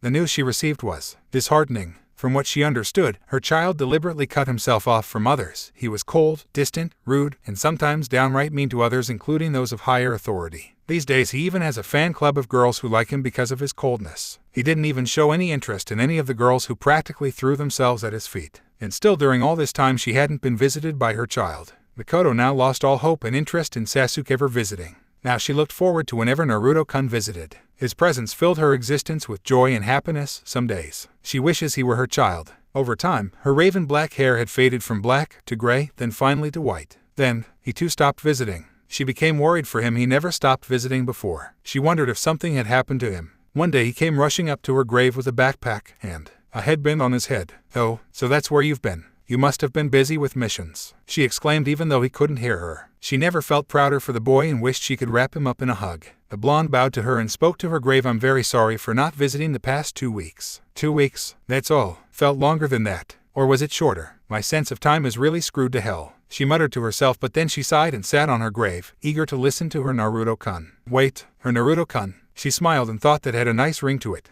"And today me, Sasuke, Sakura, and Kakashi Sensei will be going on our first C-rank mission." The blonde spoke to her grave with a grin, his eyes filled with a sense of naivete, which would be stomped out with the death of a certain swordsman and ice user later on. "Wait, what? Naruto-kun? You have only been a genin for 2 weeks and you're going on a C-rank. You can't. You aren't ready for that," she screamed in horror, trying to grip his shoulders, but she kept passing through him. "Bye Mikoto-san. I'm not sure when I'll ever come back. But I enjoyed the times I got to bring you flowers and the talks we had." He spoke as he began to march off. "Naruto-kun, come back. Come back here. Please don't leave me. I don't want you to go. YCOULD and you have been my child. Naruto-kun." She screamed, lunging towards him to try and stop him. The chains kept her from leaving, but she would not be deterred. She wouldn't give in. She pulled and pulled and pulled. For hours, days even, she would not stop pulling, biting and yanking on her goddamn chains. Finally, one night, in her anger she created a bluish-green fire that melted clean through her chains, like a red-hot knife through butter. Her pulling combined with the sudden release of her chains caused her to fall, but it was then when she found herself floating above the ground she learned of her ability to fly. I quote am free. Now I can find my Naruto-kun and wait, where is he anyway? She muttered to herself, not knowing where he went. She crossed her arms and puffed her cheeks in frustration. She then took note of the Uchiha compound a short ways off. She smiled to herself, a light bulb blinking over her head. "I know. I'll haunt the compound while crying out for Naruto-kun and use those flames. What do I call them? Will-o-wisps. I'll use my will-o-wisps to attract people and scare them a bit. If someone hears a ghost calling for Naruto-kun, then they might send him to investigate. Yes, hang on Naruto-kun. I'll be waiting for you." In flashback. "All that time, you were waiting for me?" asked Naruto with a blush. The spirit of Makoto nodded and kissed his forehead. "I wanted to say thank you for the flowers, for visiting and talking to me. You're more special to me than you know. Now, I can be at peace and move on. Oh, before I pass on, there's one more thing I need to do. Bye-bye Sachai-kun. I love you," she said to him, then flew off. The whiskered boy blushed and whispered to himself, "She called me Sachai-kun." A series of loud crashes occurred. He looked behind him and Nico was on the floor, panting, her clothes, hair and mask all disheveled. "Finally, I got out. It was horrible. JNJUTSU. Sunsets, hugging, youth, waves crashing. The HORROOR. She screamed out, slamming her head to the floor, tears leaking from her mask's eye holes. He was about to walk up to her to help her up, but was stopped by a voice that spoke Seppuya. He turned around and spotted Kuroko, holding Hinata in a bridal carry with Tayuya standing next to her. What more is that Kuro's shirt was missing, leaving her in a bra. The blonde blushed and asked Kuroko-san, "What happened? Is that blood on your face? And where is your shirt?" The lesbian serial killer answered him while tilting her head to an odd angle. "Well, Bauya, I met someone I needed to kill. My little princess here was stumbling about all lost and confused from the loss of blood, so I tore up my shirt to patch her up." Me and Sailor Mouth were locked in a room for a while. He nodded at the explanation, then saw Conan approach nursing numerous bruises, a busted lip, and a swollen eye. Holy shit, you've put through FC King Ringer, yelped Tayuya in surprise. You could say that, replied Conan, now wishing she had an ice pack. Hey gang, yelled the voice of Anko as she strolled up in all her glory. At the sight of her, Kuroko developed a nasty nosebleed as she giggled perversely. Naruto turned towards the snake user and blushed beet red. He pointed at her and yelped Anko-chan. What the FUQ? What happened to your clothes? And what is all that black stuff covering you? The snake user smiled and replied while not bothering to cover herself. Oh this. I think it's ink. And well, my clothes got shredded. Naruto nodded and took off his jacket, allowing her to cover herself with it. Oh, such a gentleman. She spoke and kissed him on the lips, smearing his lips with ink. So, does this mean Anko and Conan's team win? Remarked Tayuya, who didn't swear this time. I guess this does. Huh, yelled the snake user in victory. Conan gave a half-hearted thumbs up since she is now physically and emotionally drained. In either event, this is gonna make a hell of a ghost story to tell the class, spoke the blonde with a large grin as they left the compound. Damn straight, Kin is gonna FC King piss herself about this, yelled Tayuya with a grin, pumping her fist in the air. The next day, after taking Hinata and Conan to get treatment, the rest of his class went home for the night, as well as Naruto himself. He is now waking up to the sound of his doorbell being rung repeatedly. After a long stressful night, he wasn't in the mood for this. He grabbed the nearest object he could find so he could throw it at whoever was ringing his doorbell. He swung the door open and found Nico standing there in her full Anbu attire. Good morning, Naruto-sensei. The Hokage asked me to collect you. He is waiting in his office. Please be dressed and ready as swiftly as possible. It is important. He only nodded, not bothering to argue if she was here on official business. He threw on some clothes, making note to use his new salary to buy better clothes. When he finished, he walked up to her with a nod. She nodded back and took him by the hand and disappeared in a swirl of leaves. They then arrived in the Hokage's office. Hiruzen sat at his desk, holding a scroll with the Uchiha crest attached, which had the note for Sasuke and Naruto. Speaking of Sasuke, he was sitting in a chair, his arms crossed and a scowl on his face. Morning, Gigi. What's all this about? Asked Naruto as Nico ushered him to a seat in front of the desk. Well, it would seem that Mikoto Uchiha's will has been recently found. It is addressed specifically to you two.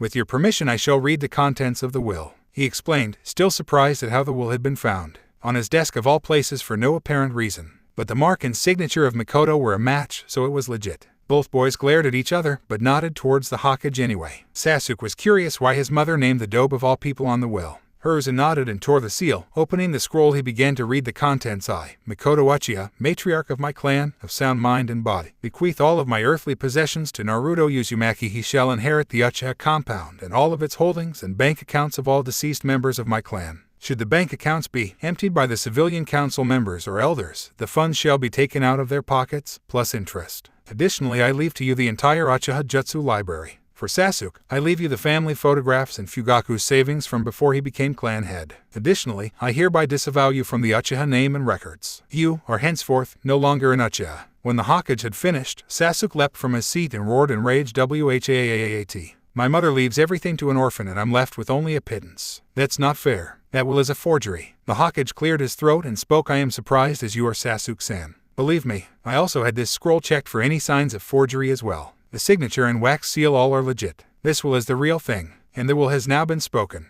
I shall see that everything be carried out accordingly, including stripping your name from the Uchiha records. I'm not sure why Mikoto would request such a thing, but I get the feeling it wasn't without reason. Naruto-kun, I'm aware you visited the compound last night, but I think you may wish to better inspect it during the daylight. With that, the Jinchuriki nodded with glee and took his Anbu student with him. After picking up the rest of his class and informing them of what transpired, he officially declared that his new home would henceforth be the official school for Class D. With a cheer, his class followed him back towards the compound, though believing that perhaps the spirit of Mikoto was now at rest. When they arrived, they spotted the last thing they had expected to see. Standing in front of the entrance was Mikoto herself. In a shrine maiden outfit, sweeping away fallen leaves at the entrance, birds gathered around her and chirping happily. Wow, so the story was true. Cool, muttered Samui in surprise. Mikoto looked up and waved at the class. Good morning, everyone. I am so sorry for the TR pubble you went through last night. My hauntings caused some bad stuff to ooze into the compound. I tried to keep it clear of evil things, but they kept coming back. Whatever it was you did here, all the bad spirits are gone now. I look forward to you staying here. At this the class yelled, pass on to the other side already. The spirit sweat dropped and replied, I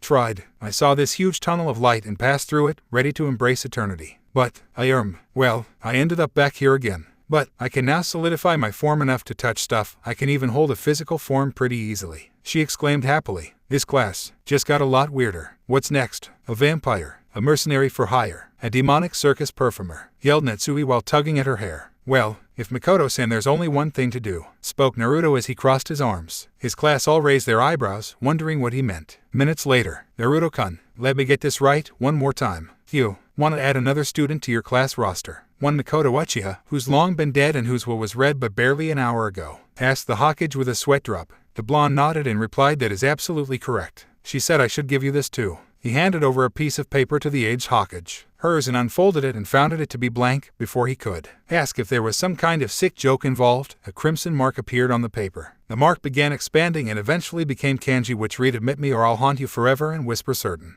disturbing images into your ears as you sleep." The Hokage sweated nervously, then exclaimed, "By the power vested in me as Hokage of Kano, I hereby approve of this bold new addition to Class D's roster." With that, he stamped a mark of approval on Makoto Uchiha's file, labeling her as an active Kunoichi again. Naruto thanked the Hokage for his assistance and headed back to the compound. It would need some fixing up, but it'd be perfect for his class to learn and have clubs as well. And he kind of looked forward to whatever crazy adventures he and his class might have next.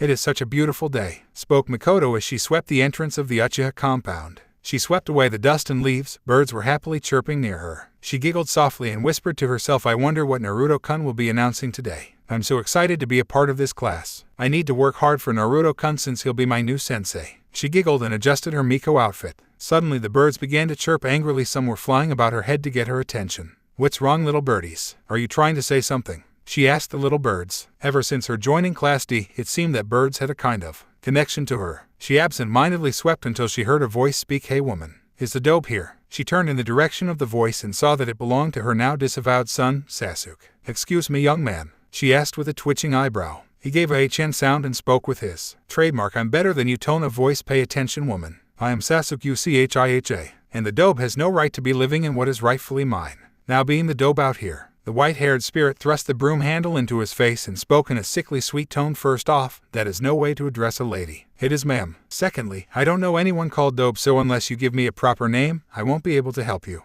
The twitching of her eyebrow increased further at the fact her son hadn't identified her. "H-N, Naruto Uzumaki. Now where is he?" the Uchiha demanded while flashing his Sharingan in an act of intimidation, which was shut down as Makoto swept some dust into his face by accident. The Uchiha rubbed furiously at his eyes to get the itching feeling to stop. "I'm afraid that class is going to start in a few minutes and Sensei will be unable to see you. Please leave immediately, you are trespassing." Makoto spoke with a sweet smile that promised pain. Sasuke angrily stamped his foot like a bratty child and spat at her. "I won't forget this." Makoto sighed and swiped at him with her broom, hitting him on the back. "Go, shoo, away with you," she yelled as she continued hitting him with her broom until he finally left. When the white-haired woman turned around, Yujito stood in the entrance with a bag of chips and spoke to her new classmate. "He was driven off with a broom. That tells me he has been completely dismissed as a threat. Anyway, Sensei asked me to get you." The white-haired woman put her broom aside and entered the compound. The class had been assembled in the courtyard, which now looked much healthier since it was now being taken care of. Naruto cleared his throat and announced, "Hello class. I have several things I would like to address. First, thank you Makoto for allowing us to use the compound for Class D." The class applauded to show their appreciation and Makoto blushed from the praise. "Second, thanks to an egregious amount of funds acquired from Makoto's will, I have decided to take the entire class out on a vacation." He finished, causing the entire class to break out in a series of cheers. The blonde boy quieted them down and spoke, "As your sensei, I request that someone accompany me to the chosen vacation spot.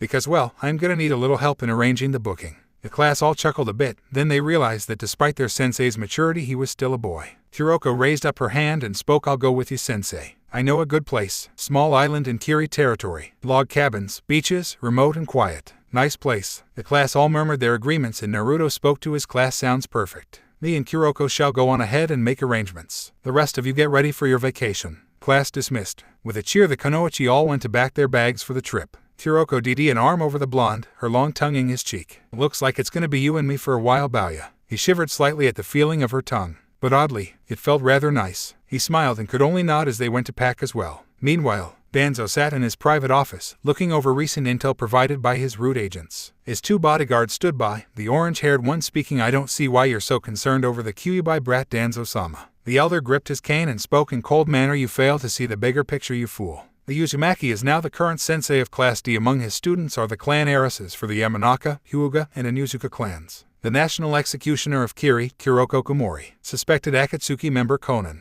Temari and Kuratsuchi, both direct relatives of their respective cages. 2 other Jinchuriki named Yujiro and Fu. Amiri Ringo, one of the 7 swordsmen, and most recently has inherited the Uchiha compound, its fortune and jutsu library, all of which enable him enormous influence should he choose to exercise it. Fortunately, he is not yet aware of this. The most prudent course of action would be to neutralize this growing threat before it festers. It is a good thing I have already invested in this. At the end of the explanation, the other guard asked the elder, "You mean that mercenary from the west?" Danzo nodded stiffly and explained further. "Correct. She came highly recommended. Exceptionally skilled specialist despite no kunoichi training. She is good at what she does, and even better at maintaining her silence." Days later. "So this is it, huh?" asked Naruto, sporting a pair of red and black swim trunks. Standing next to him was Kuroko, who was wearing a somewhat skimpy bikini that was red with a white floral pattern. She was busy checking out the other people on the beach, most particularly the females on the beach. There weren't many people around, only 12 including Naruto and Kuroko.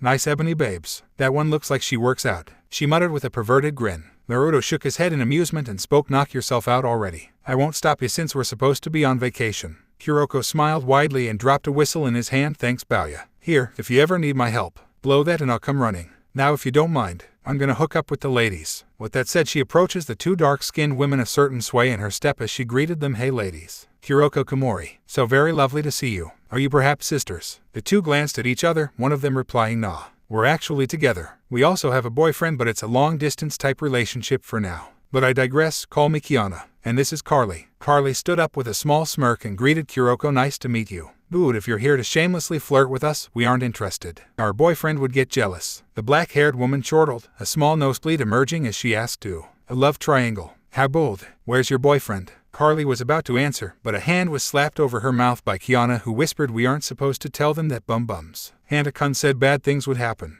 Anyway, don't mind her. Everything is perfectly normal." Both Naruto and Kuroko's sweat dropped at the odd exchange and slowly backed away, then turned on their heels and worked further along the beach. "Okay, that was a little weird. What's up with him?" the Jinchuriki asked while scratching his head. "Got me. Think they smoke something. Anyway, I think I'll try someone else," commented Kuroko, who was also a little weirded out by the conversation. With a shrug, the blonde decided to check out the cabin area. It was a short walk up the beach till he came upon the cabin. It was exceptionally large and looked quite cozy. Entering inside, he found the furniture was handmade and quite exquisite, as though it has been made by a professional. Sitting in the corner was a stuffed bear with a hat and green tie, with a plaque that read "Yogi Bear. Iconic cartoon. Horrible movie." The blonde scratched his head and mumbled, "Who the hell put this here?" He leaned over to try and find out who might have killed this bear, but then a swip sound flew past him. He stood up in surprise and looked about for the source of the noise but couldn't see it. He merely shrugged and set about exploring the cabin. Unknown to him, a dart had been embedded in the wall behind him. He went towards the kitchen and found it to be fully stocked. He wondered if the manager or owner of the cabin stocked it.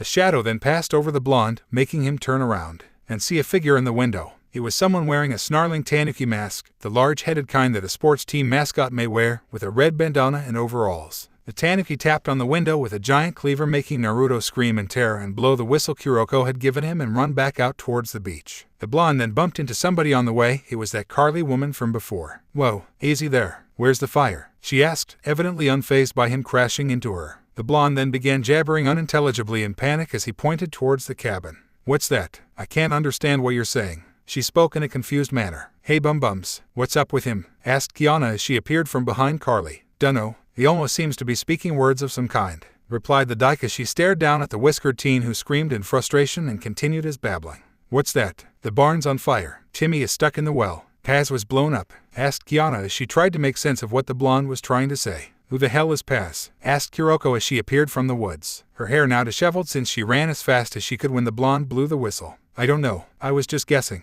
"Wait, I got an idea," yelled Kiana as she brought out a tape recorder from her bag, then set on the appropriate button, then presented it to Naruto to speak into. He nodded and babbled into the speaker in a rapid manner before finally taking a breath. Kiana then rewound the recording and began to play it back in slow motion. "I was checking out the cabin up the way, when suddenly a scary person dressed like a Tanuki tapped at the window with a cleaver. So I blew the whistle for help and came running out as fast as I could." The 3 sweat dropped for a moment before the lesbian killer asked, "You hit your head or something, sensei?" The blonde's response was to slap Kuroko across the cheek and yell, "I know what I saw. It was a goddamn Tanuki man." "Just checking," replied the Kiri executioner as she rubbed her cheek, slightly aroused that Naruto was so forceful. "Let's go check the cabin out." Might be something in there. Hey Cape, you think this is why Big Boy put us? Carly began to ask but was cut off by her girlfriend. Bums, we aren't supposed to talk about that, Kiana snapped in order to keep her girlfriend from saying too much. After an awkward silence, the four made their way over to the cabin and set about searching it from top to bottom. Suo, what do you do by the way? Asked Naruto as he tried to get to know his new companions. Me, I'm a business tycoon. I travel all over the place for my work. Our boyfriend tends to get lonely, but see Bums keeps him company, giggled the business tycoon with a small blush. I used to be Cape's pool girl, but she made me stop working. And hey, I might be a lesbian dyke, but I certainly love my big boy. Hey, the now revealed dyke answered with a smile. Hold on, a business tycoon, a pool girl, together, plus a long-distance boyfriend. And you Carly are a dyke. And, what's with the nicknames? Naruto asked with a confused expression. Crazy right, you'd think we were part of a manga or something. Yep, that's the gist of it, answered Kiana with a chortle. I'm confused, muttered the blonde as he tried to open a door, only to find it locked. He raised an eyebrow in curiosity and attempted to kick the door in, his foot landing with a thud, but the door didn't budge. Damn, they always make it look easy in the movies, he commented with a frown. That's kicking the door in. Kick the FC King door in, like this. Carly spoke before planting her foot in the door, making it break in two. Really put your weight behind it, damn it, she clarified and stepped inside. A wide-eyed expression crossed her face as she spoke. People, I think you need to see this. They all peered inside and found several sets of snarling Tanuki masks with the appropriate costumes of overalls and red bandanas around the neck. There was also a wide assortment of weapons in a display cabinet. Further in the back is a series of miniature television screens showing camera footage all across the island. Is this what I think it is? Asked the tycoon with a small shudder. Yep, this looks like the kind of lair a serial killer might have. I'd say we walked into a tourist trap. A literal one. Kuroko laughed while twirling a lock of her hair. You don't sound very surprised, Kuroko, Naruto yelled out while comically slapping the air. The Kiri executioner smiled and spoke in a cheeky tone. Well, I might have forgotten to mention that this island was home to an unidentified killer. Sorry, Sensei, but this is work-related. My Mizuka asked me to track down and put an end to the killer preying on tourists on this island. The blonde screamed out, why the hell didn't you ask for time off of Class D for work-related issues? 'Cause I wanted to spend time with you, Sensei, and this is way more fun, replied Kuroko, welling her lips. Wow, and I thought Big Boy had a screw loose for dropping us here. Wait a sec, he put us here on an island with a serial killer. What kind of boyfriend is that? Screamed the dyke in a fit of anger. Easy now, Carly. I don't think he'd put us here if he thought we couldn't handle it. He does say he knows we can handle ourselves and all that, spoke Kiana, trying to soothe her girlfriend. Fine, but I swear, if he kills me off for C-blocking him, I'll haunt him forever and kick his ass, yelled the dyke while cracking her knuckles, causing both sensei and student to sweat drop at the odd exchange. Naruto sighed and picked up one of the Tanuki masks to inspect it. He also put the mask on his head only to find the mask was too big. But interestingly, there was some kind of speaker in the mask, possibly to filter the wearer's voice. He heard a small thunk sound and removed the mask. He looked about but found nothing. He merely shrugged and placed the mask back on the shelf, revealing a dart stuck in the side of the mask. Okay, we have a psycho on the loose and we have no idea how to track him. I guess we should hunker down in this cabin and ambush him, the blonde suggested. Then the group heard a strange noise, like a little girl crying. This gained their attention, so they decided to investigate. Heading upstairs, they checked the various doors until they found one that was locked at the end of the hall. With a nod, Carly kicked down the door, revealing a small girl huddled in the corner and chained to the wall. Her hair was black as the new moon, her eyes held a red wine color, and her skin was pale as though she hadn't seen sunlight for weeks. She was dressed in a tattered child's hospital gown. From her physical appearance, it could be determined she was between the ages of about 9 to 12. That goddamn perv. He's keeping this kid as a sex slave or something, yelled the dyke in outrage. Finding a key hanging near the door, she snatched it up and proceeded to unlock the shackles around the girl's ankles. The girl, however, let out a snarl and bit at the ebony dyke's fingers. Oh, son of a bitch. She bit me, yelled Carly as she clutched her bitten fingers. Her girlfriend inspected the injuries for a few moments. Please, barely drew any blood. You must have scared her, spoke Kiana while shaking her head. The dyke glared at the girl in the corner for a moment and grumbled whatever. It's still FC King hurt. She was about to pass off the key to someone else but found she had dropped it on the floor. The crimson-eyed girl retrieved the key and released herself from her shackles. They fell to the floor with a clink and the girl approached Naruto and hugged him tight, burying her face into his chest. She seems to like you, Bauya, commented Kuroko with a teasing grin. The blonde merely shrugged and turned his attention to the girl, asking her what's your name. The girl's crimson eyes glanced at the other females before she leaned towards the blonde's ear and whispering her name. Naruto smiled and replied, Shizuka-saha. That's a cool name. Help me, please somebody help. A male voice from outside screamed from outside. The suddenness of the scream made the group jump in place and realize that the Tanuki guy might be following whoever it was that was screaming. In horror films, running off into the woods is a bad idea. The woods are the killer's backyard. They always find you. I say we barricade ourselves in this cabin and ambush the bastard, Kiana suggested. Good idea. I'm not gonna run around in the woods in my bikini anyway, muttered Kuroko with a smile. The group dispersed to begin barricading the cabin. In the midst of it they took notice the screaming guy from before ran past the cabin and went headlong into the woods. Harley, however, was rummaging through the weapons racks of the killer and took note of the costumes. This gives me an idea, the dyke muttered with a small grin, a light bulb flashing over her head. Meanwhile, do you think Naruto-sensei is okay? Asked one Natsuhi in a worried tone, since both Naruto and Kuroko hadn't checked in or notified them of any changes as of late. What? You worried about your FC King boy toy? Hey, slutty MILF, commented Tayuya with a lecherous grin as she cleaned her flute. Shut up, I'm not into little boys, screamed the purple-haired Kunoichi in a fit of anger, the rest of the class snickering at this exchange. In the background, Mikoto was serving tea to her classmates and spoke. I can't blame Natsui-san. Things are so boring here without Naruto-kun. The only entertainment I have is chasing off Sasuke. Wait, that guy keeps coming around yet still he doesn't recognize his own mother, asked Kurenai while painting a picture of Anko and Hana in an embrace, much to Anko's amusement at showing Naruto an erotic painting later, and Hana's own embarrassment. Though Kurenai was considering adding in either Fu or Karui to add a dark-skinned woman in for extra measure. Indeed, I can't seem to figure out why either, replied the white-haired ghost with a sweat drop. Then, outside in the courtyard, the sounds of thunder came, prompting the ladies to check outside. Standing in a small crater was a girl wearing an Anbu uniform and a raven-type mask. The unidentified Anbu pushed her mask aside and placed a pair of spectacles on her head. I am seeking Naruto Uzumaki, sensei of Class D. Is he here? The spectacled girl asked in a tone of authority. Friend of yours? Asked Ruzetsu as she glanced at Nico. The purple-haired Anbu merely shrugged her shoulders and answered, never seen her before. The raven Anbu saluted and spoke out. My name is Sarada Uchiha. Yes, Uchiha, child of Sasuke Uchiha and Sakura Haruno. I have been sent directly from the future. My mission is to protect the future and avert the coming crisis. The class was stunned into silence for a few moments. Sarada, is it? What exactly have you been taking? Asked Yujito with a stunned expression. I assure you that I am very much from the future, was all the spectacled girl said. What's the future like? Asked Anko in curiosity, not bothering to cover her body. Not well at all. Sometime during Naruto-sama's training trip with Jiraiya, the Sannin planted a seal that screwed up Naruto-sama's moral compass, turning him into a tyrannical pacifist that forgives everyone, thus allowing Orochimaru to go free and continue his inhumane experiments. Konoha was never brought to justice for its crimes. Murder and molestation of children ran rampant through the streets. Law is not enforced, and ultimately the elemental nations self-destructed under the weak rule under the evils of pacifism, ranted the girl as anime tears fell down her face. Wow, this chick has a FC King screw loose and then some, commented Tayuya while scratching at her head. Should we get help? Asked Conan in a slightly worried tone. She had dealt with enough unstable personalities and psychos to last a lifetime, but this was a new one. Maybe we should wait for Naruto-sensei to come back, suggested Karin as she adjusted her glasses, making the rest of the class nod in agreement. Back with Naruto, the blonde and his group had just finished barricading the cabin. Aside from the occasional screams from outside, no signs of the Tanuki had been spotted. Naruto sat with his back against the wall. Sitting next to him was Kuroko. You know what I do, Bauya? Asked the black-haired woman as her head tilts to an odd angle. The blonde was caught off guard by the sudden question but merely shrugged. Kuroko then began to explain herself. 715. That's the number of known victims I claimed in Kiri. At least that's what I was told. Never kept a kill count or score card. I was on death row, waiting for my execution. Then the rebels took down the Yonde Mizukage Igura, and then the new Mizukage had to process everything. Finally, she found me, offered me a job. I handle the suicide missions or take out undesirables. That's what I do. I see, was all the blonde could say as he processed this information, stunned that one of his students was a serial killer. But no matter how he looked at Kuroko, she wasn't all bad.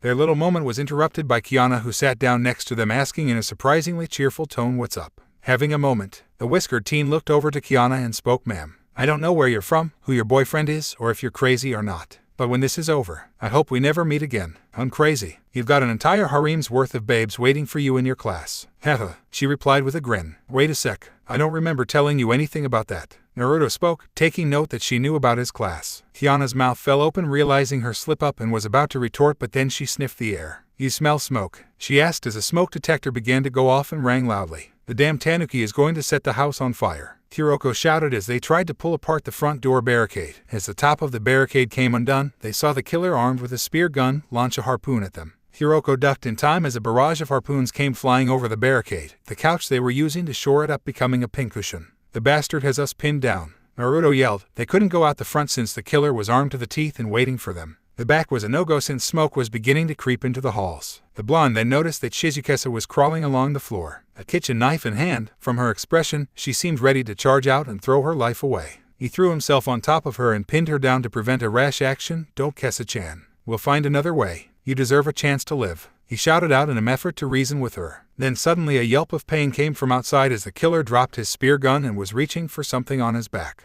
It appeared to be some kind of dart. "Now's our chance. Run out and scatter," Naruto yelled, prompting his companions to nod and leap over the barricade and rush into the woods. Kiana ran off on her own while Kuroko took Shizukesa, and Naruto also ended up on his own. Kiana was rushing through the bushes and ducking branches, then skidded to a halt as she realized something. Where the FCK is Carly. She screamed and turned around to find her girlfriend, only to be met with the snarling Tanuki mask of the killer who was wielding a baton. With a yelp, she delivered a powerful roundhouse kick to the killer's stomach, knocking the wind out of him as he fell to the ground, and she ran off into the woods to gain some distance. The Tanuki-masked person got up and dusted off their overalls and muttered in a mechanical voice, "Damn, that hurt. How the FCK am I supposed to see out of this thing? Now, where'd she go? With Naruto? Damn it, I don't even know where the hell I am going." The blonde muttered to himself as he ran, then for no real reason he tripped on something and his face planted directly into the ground. He groaned as he slowly got up and found his eyes staring at a pair of combat boots. His eyes slowly looked up as he noted a scantily clad woman standing over him, her green eyes staring down at him as she quietly regarded him for a few moments. "Who are you?" he asked in a hesitant manner. She blinked a few times and she had her head to the side.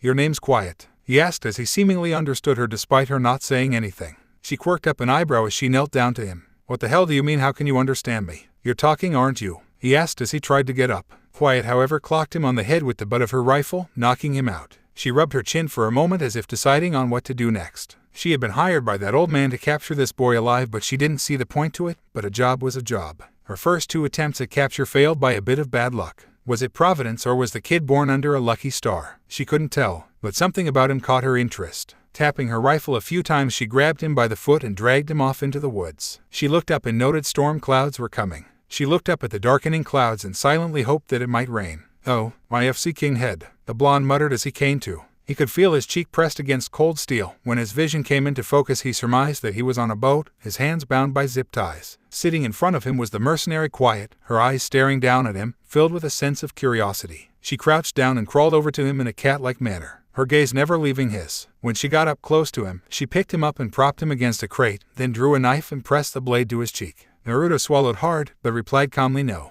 I'm not going to beg. Who sent you?" She withdrew the combat knife and sheathed it. Getting up, she began to make preparations to leave this accursed island. "Hey, the hell do you want with me?" he yelled at her to get her attention. She merely ignored him as she hummed a bit, checking to see if the gas tank on the ship was full. See no other way out, he lunged from behind her and used his bonds to try and choke her. Instead, she managed to flip him over her shoulders and plant him on the floor. When his back impacted against the floor, the wind was knocked out of him, blurring his vision. A small C sound occurred as she aimed her sidearm at his head. "Can you blame me?" he asked simply, referring to his escape attempt. She blinked a few times, then holstered her weapon and punched the blonde square in the jaw, making him spit up blood and saliva. She picked him up and held him by the collar, looking him square in the eyes. "Well, aren't you a ray of sunshine? Sorry, Quiet-san, but whoever your boss is, I'm not going." "And you really think this is the first time someone tried tying me up?" the blonde asked while raising his hands, showing he was now loose from his bonds, a skill he picked up when escaping from various chunin who chased him for his pranks. In one swift movement, he zipped Quiet's hands and kicked her in the chest, sending her over the edge of the boat. She flipped over and managed to grab hold of the anchor's chain, keeping her from falling completely into the water. But the salt water was already burning her skin on her legs, the feeling of suffocation setting in. Above her, the whiskered teen peered over, checking to see if she had fallen.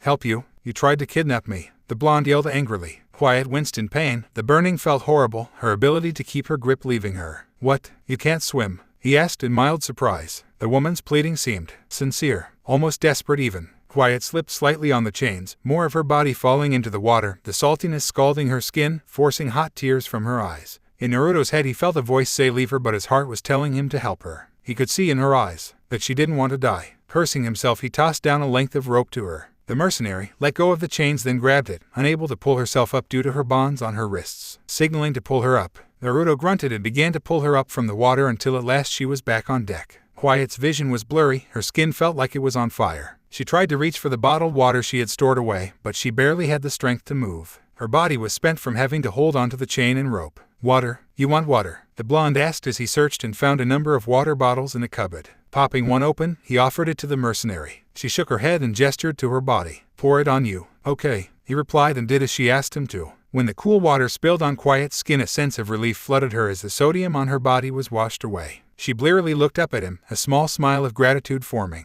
He could have left her to die. He could have just let her drown. But he didn't. He had saved her life. Color me curious. Why can't you swim? He asked out of curiosity. Quiet bit her lip for a moment, but saw no harm in telling him. In a manner of speaking. Pun very much intended. You're serious. Let me get this straight then. You were roasted alive, but somehow survived, then underwent a procedure which healed you, but your insides are still barbecued. But now you breathe through your skin, and being covered by clothes or being submerged in water will suffocate you. How do you eat? He asked out of curiosity while becoming more and more fascinated by this woman. She blinked her green eyes for a moment, finding his innocent curiosity in questioning. Refreshing. Oh, photosynthesis. You absorb nutrients through sunlight. That's neat. You are actually pretty cool. And you have a nice voice, he commented with an innocent smile. This, however, made animated question marks blink over her head. How could he understand her? Why did he comment on her voice? She hadn't spoken a single word, but yet, somehow, he listened. What's with the weird looks? The Jinchuriki asked, since Quiet was looking at him rather oddly. A rustling of bushes was heard, making Naruto duck down and take cover. Peering over, he saw that the Tanuki killer was walking out from the bushes, a baton in hand.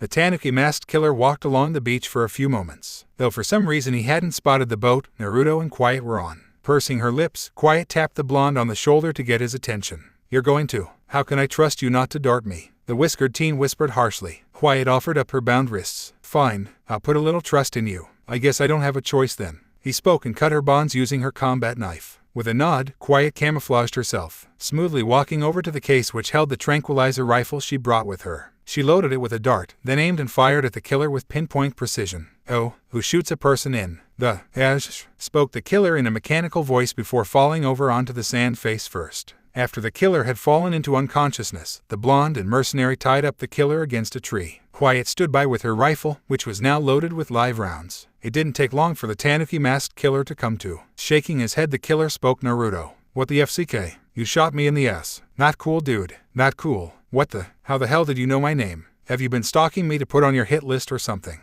You know, this is usually the big reveal part on who the killer is. Time to remove the mask. The blonde yelled as he yanked the large mask off the killer's head, revealing Carly the Dyke. Not cool. She yelled angrily while glaring at the whiskered teen. She then growled and whispered under her breath, big boy never mentioned about getting shot in the ass. Carly, but how? The blonde asked in complete confusion. Quiet merely stood by watching events unfold as she observed her target. She found herself unable to finish this mission. She suddenly felt an odd attachment to this boy. Could it be because he saved her? She shrugged and listened on what this Carly was about to say. Oh yeah, you remember all those matching costumes in the cabin? I snagged one to impersonate the killer and find whoever it was. But well, the zipper on my costume broke off, she explained with a sheepish smile, making the Jinchuriki sweat drop. He rubbed his temples, then spoke while untying the ebony skin dike. Okay, new plan. We're going to find Kuroko, your girlfriend Kiana, and that little girl the killer had, and we're getting the hell off this island. Sounds good, but what about killing the Tanuki guy? She asked as she got up and cracked her stiff neck. We'll handle that if push comes to shove, but that's not really a priority. Besides, in horror films the killer always comes back. The blonde replied with a grimace. Both Quiet and Carly looked at each other for a few moments, and conceded that the Jinchuriki had a good point. Meanwhile, in Konoha, Sarada Uchiha, self-proclaimed Kunoichi from the future, was tossing large chunks of wood into a wood chipper. The trees in the Uchiha compound's courtyard bad withered away from lack of care and needed disposing so new trees could be planted.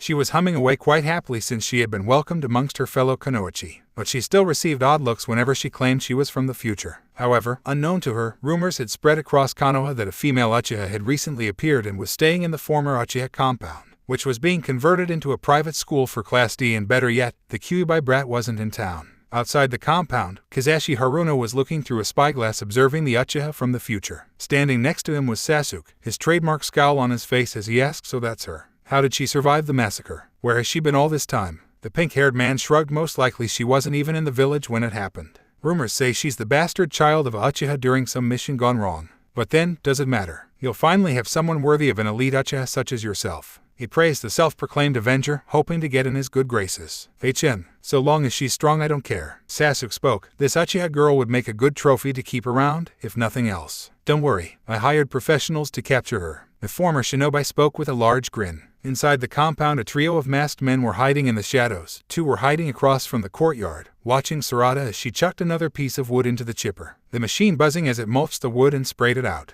The third man was creeping up behind Sarada. He then charged at her with a syringe ready and lunged forward to stick her and pump her full of tranquilizer. However, Sarada leaned down to pick up another hunk of wood, causing her assailant to fly over her and dive headfirst into the wood chipper. The machine came to life as the sounds of screams and the grinding of flesh and bone came from the wood chipper. With a yelp, Sarada grabbed the legs of her attacker and tried to pull him out, not knowing he meant to kidnap her. "I quote, I'll save you," she screamed as she pulled harder. From Kazashi and Sasuke's position, the two wondered what was happening. Kazashi looked through his spyglass for a few moments and turned green at the sight of Sarada being sprayed by blood as she held onto the kidnapper's legs. The ex-shinobi believed that she was a psycho who intentionally shoved the kidnapper inside the machine to turn him into bloody mulch. The two other men meant to kidnap Sarada gaped at what happened. The machine blocked their line of sight, preventing them from witnessing their colleague carelessly dive into the wood chipper. So they too believed that the girl shoved him in there. Blood sprayed out the chute, which splattered the two men, causing them to run away in panic. They ran through the compound's hall and ran headlong into Ino Yamanaka, who was assigned laundry duty at this time.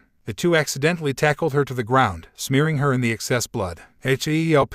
Rapists! They're going to murder me!" The blonde heiress screamed in horror at the sight of the two men on top of her, covered in blood. Believing they had ill intentions for her and her body. At Ino's cry for help, Amiri appeared and decapitated the second kidnapper, causing a geyser of blood to spray out from where his head was formerly attached. The third man managed to scramble to his feet and rush into a random room, which turned out to be a kitchen area. Makoto and Hinata were busy melting down cheese for the main dish at dinner time. The two saw the final kidnapper run inside, only for him to slip on his colleague's blood from under his shoes and slide along the floor. He slammed headlong into the stove, and the pot of melted cheese fell on his head. He screamed in agony as the hot and gooey cheese stuck to his face, the heat scalding his head as the melted dairy oozed into his ears, nostrils, and mouth. Finally, his cries became silent as he perished from the hot melted cheese. "My goodness, what in the hell just happened?" Makoto asked, not understanding what occurred in Class D's private school. Sarada then appeared, her body and face covered in blood and holding a pair of legs, missing its upper half. The Uchiha rubbed the blood off her spectacles and spoke, "I have no idea. I was throwing that wood into the chipper like you asked, when this suicidal guy dove right inside.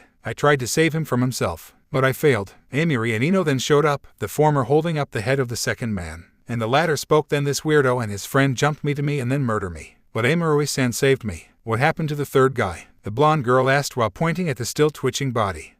He slipped and then, the pot full of melted cheese, fell on him, and killed him," Hinata answered, unsure on what to make of this bizarre turn of events. "Should we call the authorities?" asked Makoto while scratching at her head. "And tell them what Ghost-chan? That a suicidal idiot threw himself into the wood chipper. His two friends tried to take advantage of a young heiress with intent to murder her after. Then the third guy was killed by a pot of melting cheese. What the hell is this? Some kind of weird manga?" asked the swordswoman while crossing her arms.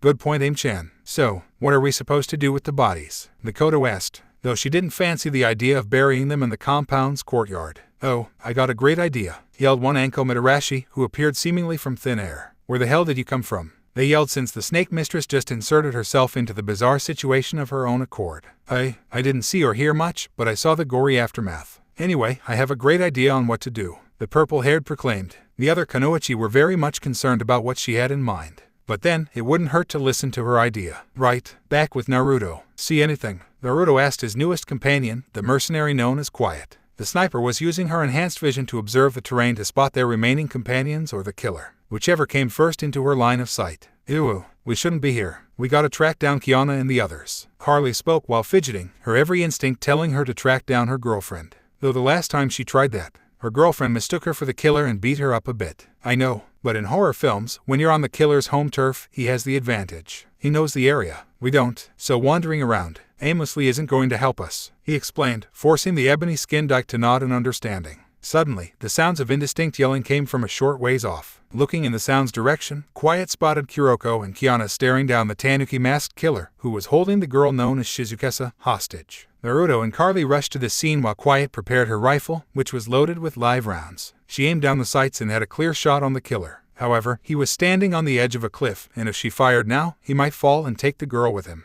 She had to wait for an opportunity to fire on him. "Carly, why are you dressed like the Tanuki?" Kiana asked when she saw her dyke girlfriend, forgetting the current situation for a moment. "Later, we've got bigger problems," spoke Carly with a scowl, her eyes glaring at the killer for taking the child hostage. The crackle and static of a speaker came on as the killer spoke with a mechanical voice.